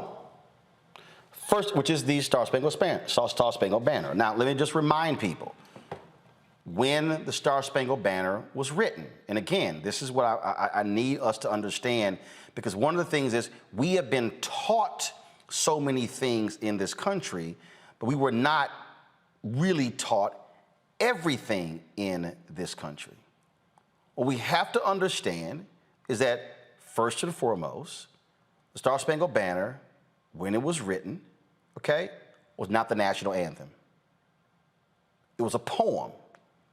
If you actually read it, you'll realize that third stanza, which is being quite debated, deals with the issue of race. Let's just deal with that, okay? Second of all, when we talk about the Black National Anthem, that's not what it's called. The song is called Lift Every Voice and Sing, written by James Weldon Johnson in 1900. In 1919, the NAACP called it the National Black Anthem, and ever since then, that is what we referred to it as. But it was simply a song by James Weldon Johnson. Why is that important? It's because if you fall for how they are framing this whole thing, then it becomes, oh my goodness, we have two anthems. Actually, we don't. And remember, Star Spangled Banner, written in 1814, it did not become the national anthem until 1931. Now, they're making a big deal out because the Lift Every Voice and Sing is being sung before the Star Spangled Banner. Y'all do realize that sometimes when you go to the game, they sing America the Beautiful before the Star Spangled Banner. So what's the issue? That we're singing another song before the Star Spangled Banner, or that it's Lift Every Voice and Sing? Play more of the interview, please. National anthem, because the white national anthem has classified as status. We can have an anthem that speaks for Italians, that speaks for Greeks, that speaks for Irish, that speaks for Polish, and that speaks for the Aboriginals who were native to this land already. And that's us. And so, Isaiah, the only thing, what you just said, takes us down the path that they want us to go down. Well, let's come up with a new national anthem that we all agree on. And once you do that, then their next step will be, well, let's come up with a new constitution that we all agree on. Oh, now let's come up with a new Declaration of Independence. And the only thing I'm trying to tell black people every day, like, hey man, I know shit started out bad, but that Declaration of Independence, Constitution, and National Anthem, it worked for us. Maybe it wasn't intended for us, but it did work for us. And these people that want you just to throw these things out and let's come up with all new, it's a game, it's a booby trap. It's no different than the same people that ran the game and threw hip hop. Again, it's, you know what? The N-word, it's now a term of endearment. We, the KKK, we're gonna gift y'all the N. See, I can't even listen to any more of that sheer stupidity from Jason Whitlock. And this is why Isiah even going on there is just a waste of time. Because see, Jason Whitlock is a buffoon. When he says the Constitution worked for us, no. What we did was make that shit real. That's what Dr. King even said. He said, what did King say on April 3rd, 1968 at Mason Temple? Be true to what you put on paper. So what black people have done since we've been here and said to America, this your paper, this is what you put on paper. Be true to what you put on paper. The reason Jason is a buffoon and lying is because and y'all heard me say this, 1619, go to 1970, use 1970 as a marker when we were technically fully free. We have only been fully free Americans for 51 years. And we're still not fully free. Because if we were fully free, there would have been no reason for the Superior Court decision today in North Carolina. If we were fully free, there would be no reason for there being an EEOC. If we were fully free, there would be no reason for COVID showing the health disparities in this country when it comes to black and white. If we were fully free, you would not have the economic gap that exists right now. See, the whole deal is this here, and this is the real reason why I say Isiah, anybody else, the reason you don't even engage in that silliness when it comes to the national anthem versus the black national anthem is because they want to put any conversation that breaks down white supremacy and now invokes fairness, they don't want that to happen. They want the battle against critical race theory, they said it. They want to put everything that's race underneath that, everything about equality underneath that, because they don't want to change it. You hear, oh, no, you hear, we're like, they talking about changing some stuff. Well, yeah, that's why we have constitutional amendments. Some things need to be changed. That's why when you saw the photo of John Lewis and Andrew Young and C.T. Vivian and Reverend Joseph Lowry, Eric Holder said, that's Founding Fathers 2.0. Because, see, there was no American democracy from the Declaration of Independence until the 1965 Voting Rights Act. See, this is the game being played. Because the reality is this, white folks are born in America, they don't ask about what are my rights, they get them. We have to have special rules because it's still written for them. And this is the thing I need people to understand. And so, y'all, do not, Isiah and everybody else, don't, if you do any more TV shows and bring the national anthem, you say, I ain't wasting my time with that. This is what I would have said, Isiah. Jason, let's talk about how many black owners in the suites. Let's talk about, do you have equality with black coaches on the field? Let's talk about, Jason, how many black folks you got in the press box as well. See, they want us caught up in this, and black people didn't ask the NFL to play the national anthem. They chose to do so because they got their ass kicked up with Colin Kaepernick. Game recognized game. So I'm not going to fall for the silliness of Bill Maher and Megyn Kelly and the rest of these people. We're going to deal with the reality of where we stand in this country. And that, folks, is what must happen. Let's go right now to our good friend, Gerald Horne. He is the author of numerous books, The Bittersweet Science, Racism, Racketeering, and the Political Economy of Boxing. As a professor at the University of Houston in Houston, Texas. He also has another book we've talked on the show about. This is the one that drove all these white folks crazy who don't like the 1619 Project. It is called The Counter-Revolution of 1776, Slave Resistance and the Origins of the United States of America. And Gerald, always glad to have you here. The thing that I was just laying out there is, again, we're dealing with history and his story. America was not created for all men and women to be equal. It was for white landowners. And even if you study the Constitution today, which is why Jason Whitlock is a sheer idiot, the Electoral College today was a slave compromise. That wasn't democracy, because they still wanted to be able to control those white landowners who became president. Well, I have to say I was disappointed in Isiah Thomas. I know that he matriculated at Indiana University, one of our leading institutions, but I guess he must have missed classes in history. He was at basketball practice, I assume. But now he is a grown man, and he should be aware that history is constantly being rewritten. Recall that W.E.B. Du Bois changed our understanding of the period following the Civil War with his epical volume, Black Reconstruction. And today, we have various creators, writers, scholars who are rewriting the story of the United States of America. I would include the Haitian filmmaker Raoul Peck in Exterminate All the Brutes, of course, Nicole Hannah-Jones in the 1619 Project. And what they're all telling us is that the traditional narrative that we've been fed, per what you were just suggesting, Roland Martin, has basically been nonsense and poppycock. I mean, for example, Isiah Thomas says that we are separating ourselves. The fact is we have been separated.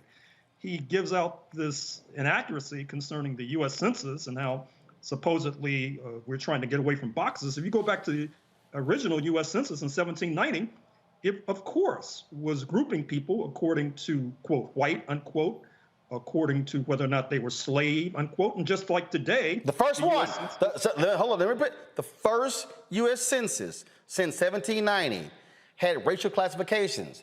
We didn't vote on that. That was them. Well, clearly. I mean, that's why I was so disappointed by Isiah Thomas. And I noticed that he was speaking against a backdrop of the NBA, the National Basketball Association.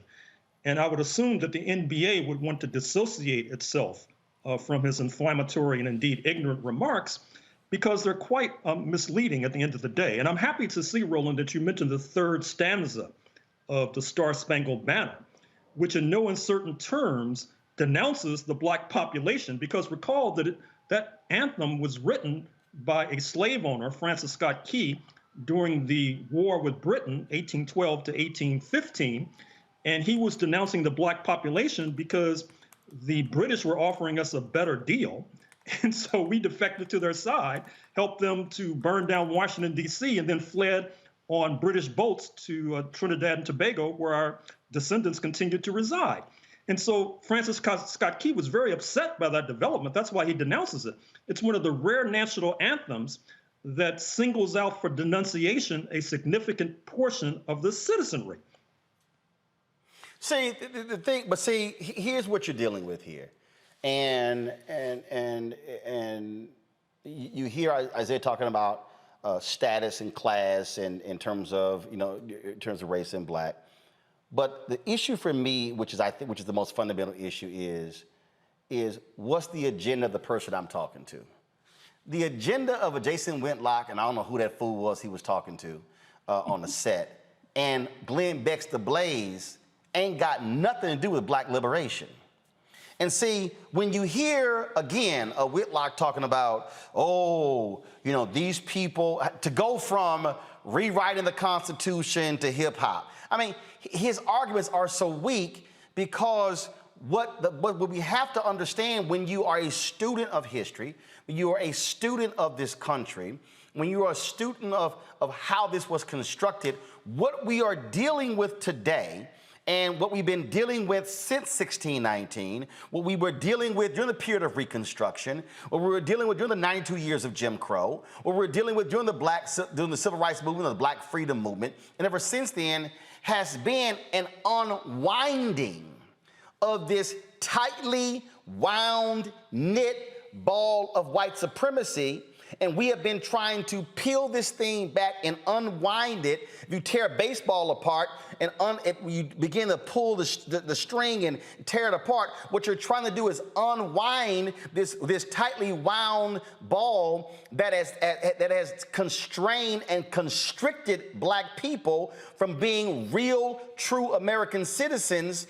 And when Jason says these things, what Isaiah's response should have been is, the changes have to be made because police departments today were slave patrols yesterday. And when you see their actions today, they're rooted in their history. When you look at the housing issue in America, look at redlining, the lack of access to capital, all of these things can all trace back to that very document that Whitlock was praising, as if somehow that document serves as the true freedom piece for Black people.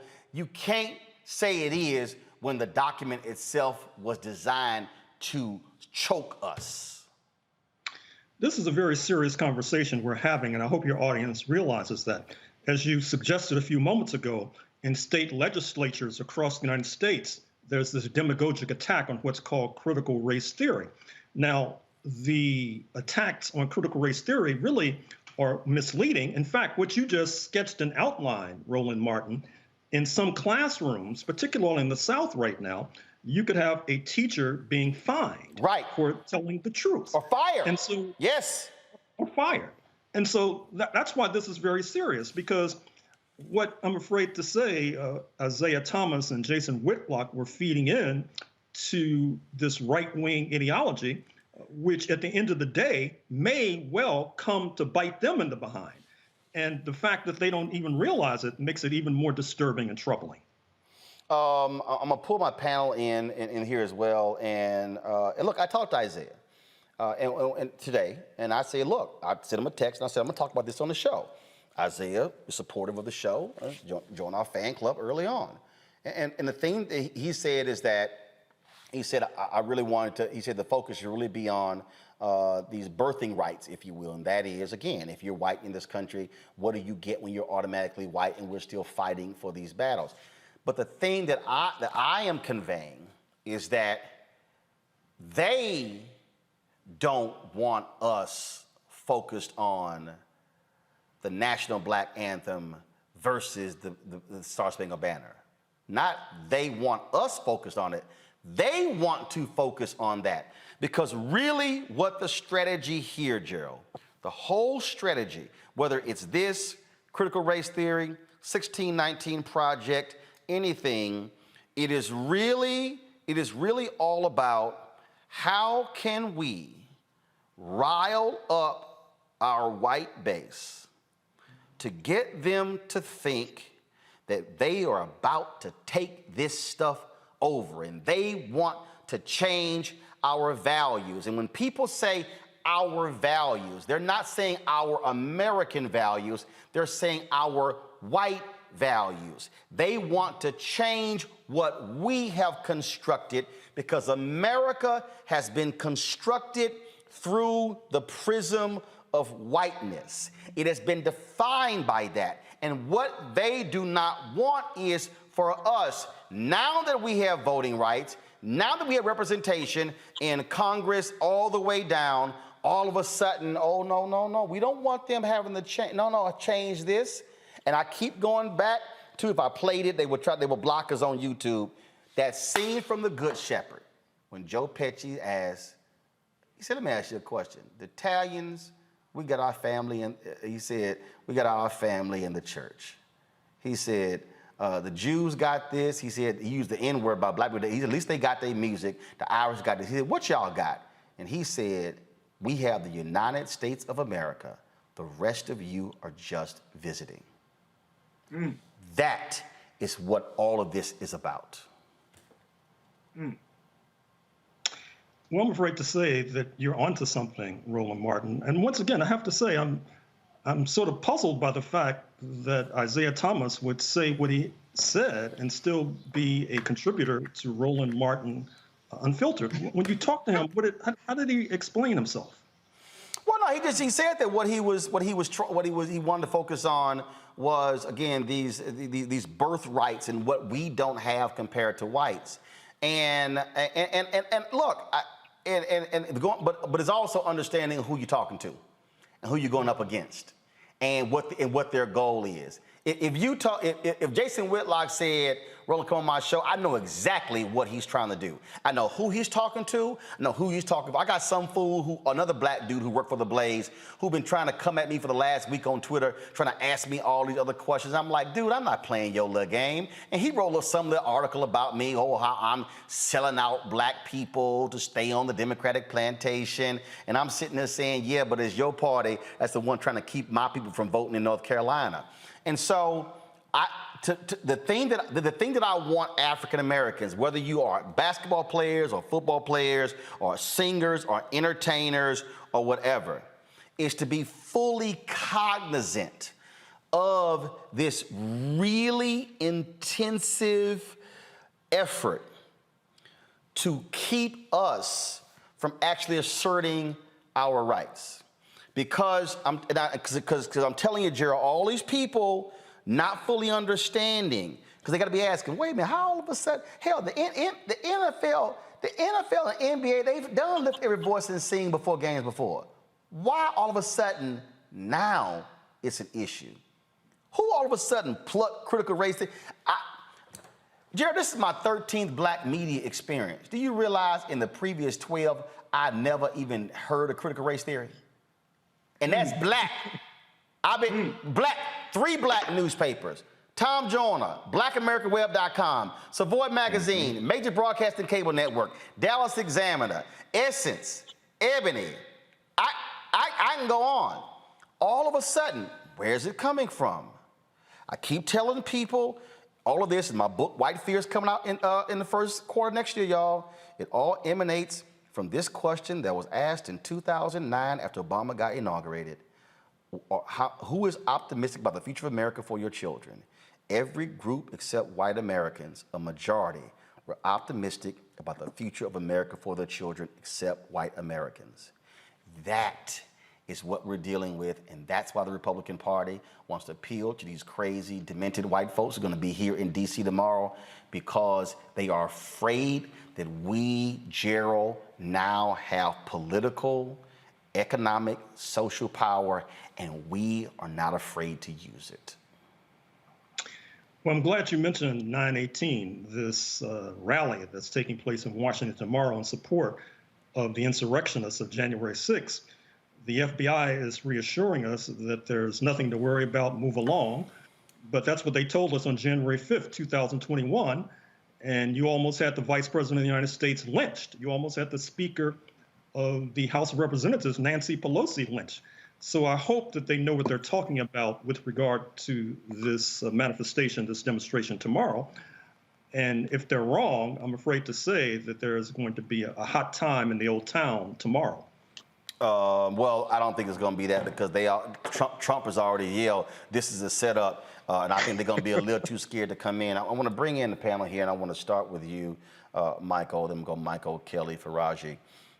The thing here, again, is understanding what the goal of a Whitlock is, and that is to absolutely be an agent of white supremacy. And what I'm trying to get everybody, I'm trying to get anybody who's out, who's talking about these issues, to be very careful to understand what is going on. It's the same reason why I lit into Chris Christie. I'm not going to sit here and praise you for your speech at the Reagan Library about how the Republican Party has lost its way and what it needs to do to go forward, and you take these unnamed jabs at Trump when you are also complicit because you helped put him in power. Oh, absolutely. Absolutely. Hello, Dr. Gerald Horn. This is Michael Imhotep from the African History Network. How you doing, brother? Right on. All right. I met you at the Charles H. Wright Museum of African American History here in Detroit. It was either 2017, 2018. Man, come on! I'm coming to it, Roland. I'm coming to it. When you met somebody, we ain't got all day. Let's go. Come on. I'm coming to the question. Can you talk for a minute? You know, in the clip we saw, Isiah Thomas talked about class and the census. And we know that when we look at the census and the racial classifications, people immigrating from the Middle East and North Africa are classified as white based upon the U.S. Census and the U.S. government. Can you talk about why how those particular racial classifications came about, why people coming from North Africa, Egypt, Libya are classified as white in the Middle East? Well, obviously, it's to bulk up the community that's defined as white. There is a demographic struggle taking place now. One of the reasons for voter suppression, and I noticed Roland mentioned the North Carolina decision, which is very important, but one of the reasons for voter suppression and trying to make sure in particular that Black folks don't vote is that the Republican Party has transformed itself into being the party of whiteness, if not the party of white supremacy. But it's very difficult to get people who are not defined as white to vote for the party of whiteness. And so you not only have voter suppression, you have sort of a redefinition. So therefore, Ralph Nader, the former presidential aspirant, whose roots are in Lebanon, he is defined as, quote, white, unquote. And even though I use the term Euro-American, oftentimes in lieu of white, in some ways that's a misleading term because of what you just said, because you don't necessarily have to have roots in Europe. You can have roots in Lebanon, for example, and still be defined as white, but it's a numbers game that's basically taking place. Okay, thank you. Kelly? Yes, Dr. Horn, thank you. Something that I haven't really heard in this debate or discussion rather, because it's not much of a debate, is, and I think I already know the answer to it, but the fact that we don't talk about, there are 4 other national anthems that we have outside of our main national anthem. We have America the Beautiful, My Country 'Tis of Thee, God Bless America, This Land Is Your Land. All of those are regaled or heralded as a national anthem in this country, not the national anthem, but certainly up there as an American hymn. But when it comes to Lift Every Voice and Sing, one that is not rooted in any type of racial bias, one that was written by a Black man, composed by another Black man, his brother, all of a sudden it's a problem. So if you can give us some insight as to why you think that is, I think I know the answer, but the fact that there is this stark dichotomy regarding Lift Every Voice and Sing that isn't considered an anthem for anyone outside of NAACP dubbing it as one, versus the other 4 songs that are certainly played at NFL games and the like. Well, the short answer, and I'm sure you know this already, is that Black people are treated differently as a people apart. This goes back to slavery, when we did not want to be enslaved, and so therefore we were always rebellious. We were always trying to ally with the real and imagined foes of this United States of America, including Native Americans, including the British, as I said, during the War of 1812. And as a result, when you engage in that kind of seditious behavior, motivated by a desire to escape slavery, you're treated differently, and you're treated as a people apart. I recall when I was at the University of North Carolina, Chapel Hill, and I was supposed to be organizing and forming a so-called Black Cultural Center. And the white supremacists say, well, that's separate. Well, I said, well, if I walk down the street, I see a Hillel Center, which is for Jewish students. Is that separate? And of course, it was not deemed to be so, because they were considered to be part of the overall white community. So the answer to your intelligent question is quite simple. We're treated as a people apart, in part because of our rebelliousness, which goes back to the slavery experience. And before, and that's this great article, folks, that is called in the Washington Post. It's called "The Ugly Reason the Star Spangled Banner Didn't Become Our National Anthem for a Century." And one of the things that the article lays out is that, first of all, as Gerald said, Francis Scott Key was an enslaver, came from a family. He also enforced, as the DA of D.C., enforced slave laws as well. And he also recommended his brother-in-law to the Supreme Court, Roger Taney, you know, the dude with the Dred Scott decision. That tells you all. But the thing that's interesting about this, Gerald, and this is where, of course, Jason Whitlock would never admit to, because people don't want to understand, people don't want to accept history, but they want to believe his story. And this article lays out in here is that not only did Francis Scott Key, was he a racist and believed black people were inferior, and that if they actually were free to be shipped back to Africa, guess how this song became popular?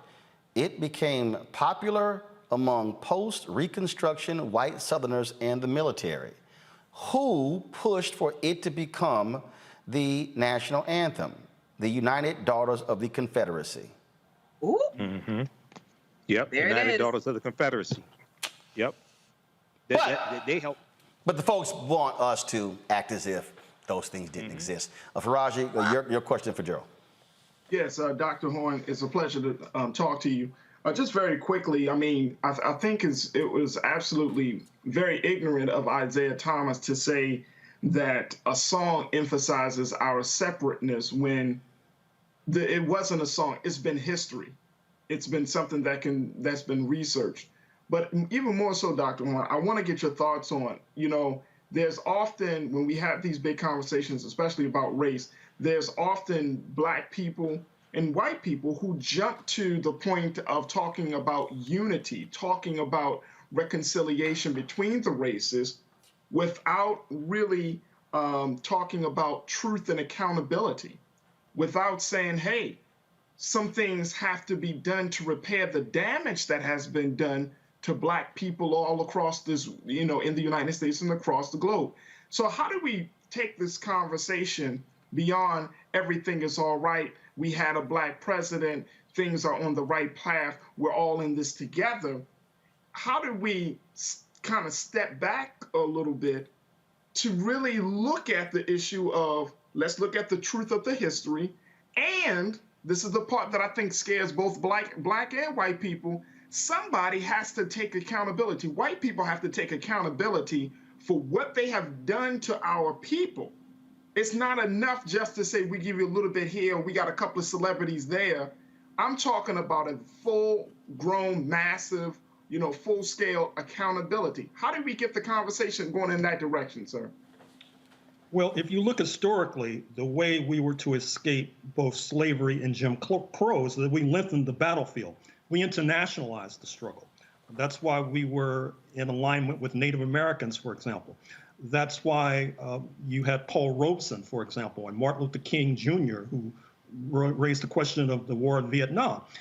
In that light, I was very disappointed to see that at a historic gathering that took place on September 7th, 2021, just a few days ago, you had a virtual summit of the African Union and the Caribbean community, CARICOM. Present and speaking were the President of South Africa, Cyril Ramaphosa, President Kenyatta of Kenya, Prime Minister Motley of Barbados. They lay out a whole Pan-African agenda. We really haven't seen something of this scope, perhaps since the Pan-African Congress of 1945 in Manchester, England.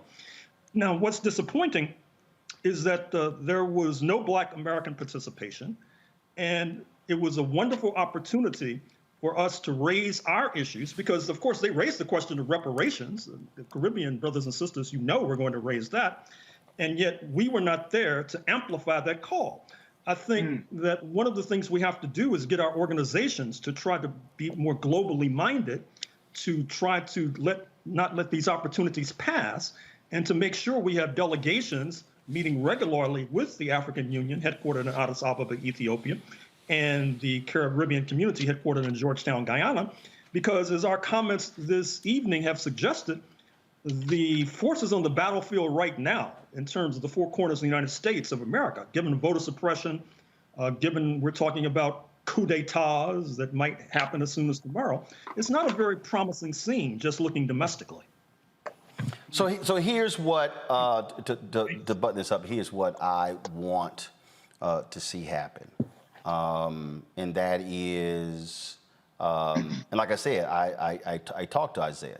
I talked to several other professional athletes who reached out to me, who I talked to today as well, about the segment and the various thoughts. What I want us as African Americans to do, I want us to please go read Jackie Robinson's book, I Never Had It Made. Why? Because Jackie Robinson, in the book, wrote why he would not stand for the national anthem or the Pledge of Allegiance. Jackie Robinson, the same man who they tried to court-martial in the military, the same man who broke the color barrier in baseball. First of all, the true major league players were in the Negro leagues, but they called the major leagues because that's where the white money was. Jackie Robinson said the reason he called his book I Never Had It Made, he said, because as long as one black man is a victim of racism, then I don't have it made. That's what Jackie Robinson wrote in his own words. Go read the book every time someone wants to throw Jackie Robinson in somebody's face when you want to talk about how we all come together. But this last point is the critical point. And I only played a snippet of the interview, and if you want to go back and look at the whole interview, that's fine. But I need black people to stop embracing others when they go, can't we just come together? Because I need you to understand what they're really saying. I saw people saying, why can't the nation come together like we did after 9/11? And the reason I'm gonna put these two together, because I need y'all to listen to what I'm saying. America has always asked us to put our issues down, so we can stand together as one. Come on. America asked our black athletes, when you run and box for America in the Olympics, you are representing America, the red, white, and blue. Yet when Muhammad Ali came back from Rome and went into a diner in Louisville, Kentucky, in his US of A jacket with a gold medal around, they said, nigga, you can't eat in this restaurant. And that's when he went and threw the medal into the river in a fit of anger. The reason folk want to play the games, and this is why I disagree when I saw that clip with Isiah, is when they say, why can't we just come together as one? Why can't we just have one song? Why can't we just stand unified? Because I cannot stand unified in a song at a game if you don't believe that when it comes to the ownership. If you don't believe that when it comes to the press box, if you don't believe that when it comes to the people who can afford to buy the tickets and the suites in the games, if you don't believe that when it comes to you can have black players on the field, but you don't have the same percentage of black coaches on the sideline, you cannot ask me to stand here in unity and singing a song if you don't practice that when it comes to housing, when it comes to eating, when a white person with a high school degree makes more money than a black person with a college degree. Don't dare tell me to stand as one if you don't want that to happen in every single aspect. Let me remind y'all, clearly if you don't understand history, the United States threatened to shut down black newspapers. All you gotta do is read Gerald Horne's book on Claude Barnett and the Associated Negro Press. Read Ethan McCaley's book on the Chicago Defender. They threatened to shut down black newspapers during World War II because they dared to write about fascism and racism. Y'all need to go look up, Google this, the Double V campaign. Google the Pittsburgh Courier and what they created when they say we're gonna fight against racism at home and abroad. They threatened to put black publishers in prison because they said you are creating tyranny and committing treasonous acts for writing about racism in the U.S. Armed Forces. They said this is no time for you to be focused on racism. This is where we are supposed to stand as one. And the history will tell you when black soldiers came back from World War II, they put white German POWs in front of the black soldiers. History will tell you that when they got back to those depots in the United States, black soldiers and white soldiers had gunfights because although they were so-called on the same team in Europe, when they got back, the white soldiers said, nigga, we gonna kill you. And that's why black soldiers were lynched in their uniforms. That's why Byron Della Beckwith struck down Medgar Evers, an armed forces veteran, in his own driveway. So please, I don't want to hear the bullshit about can we all be as one singing a song, because if you don't want to stand with me on fighting racism, sexism, and bigotry, I don't want to hear a damn thing about you trying to sing a song with me. Come on. Folks, I can't give y'all one Gerald Horne book to write, to look at. Go to my computer. Jared got about 4,000 books.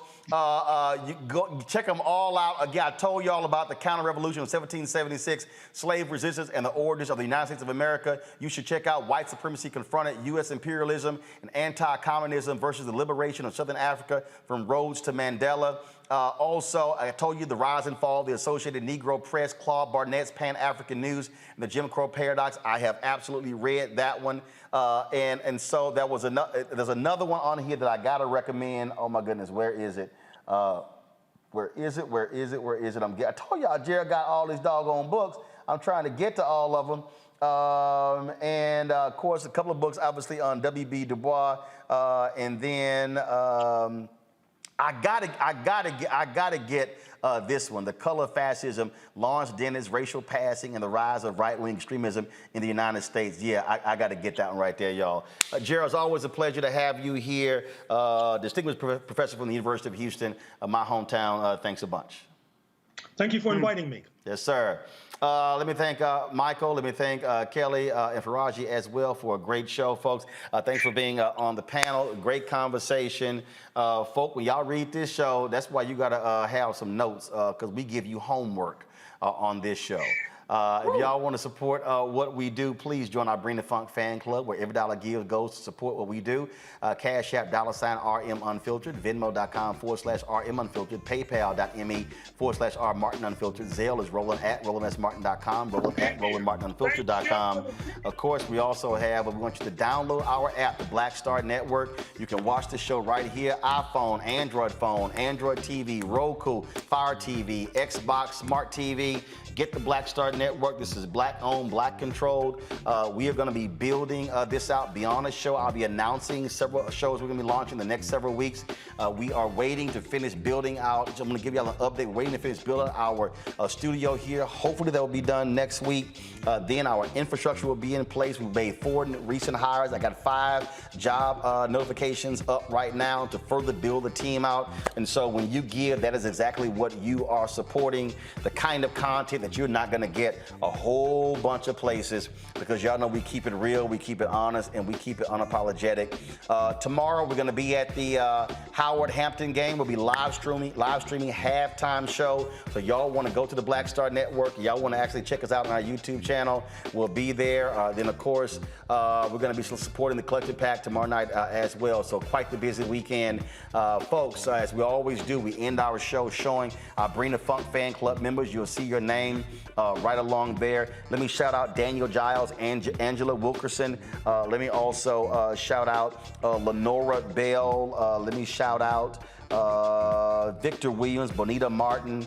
Also, let me shout out Eunice Wright, Monica Stewart, and Sheila Sharp. All the folks who joined our Bring the Funk fan club while we were live on the show. Patricia Thomas as well, Michelle Florangas Parker, thank you so very much. Let me see who else's name is popping up on here as well. And so that's it there. So y'all, we certainly appreciate it. Thank you so very much. I'll see y'all on Monday. Holla!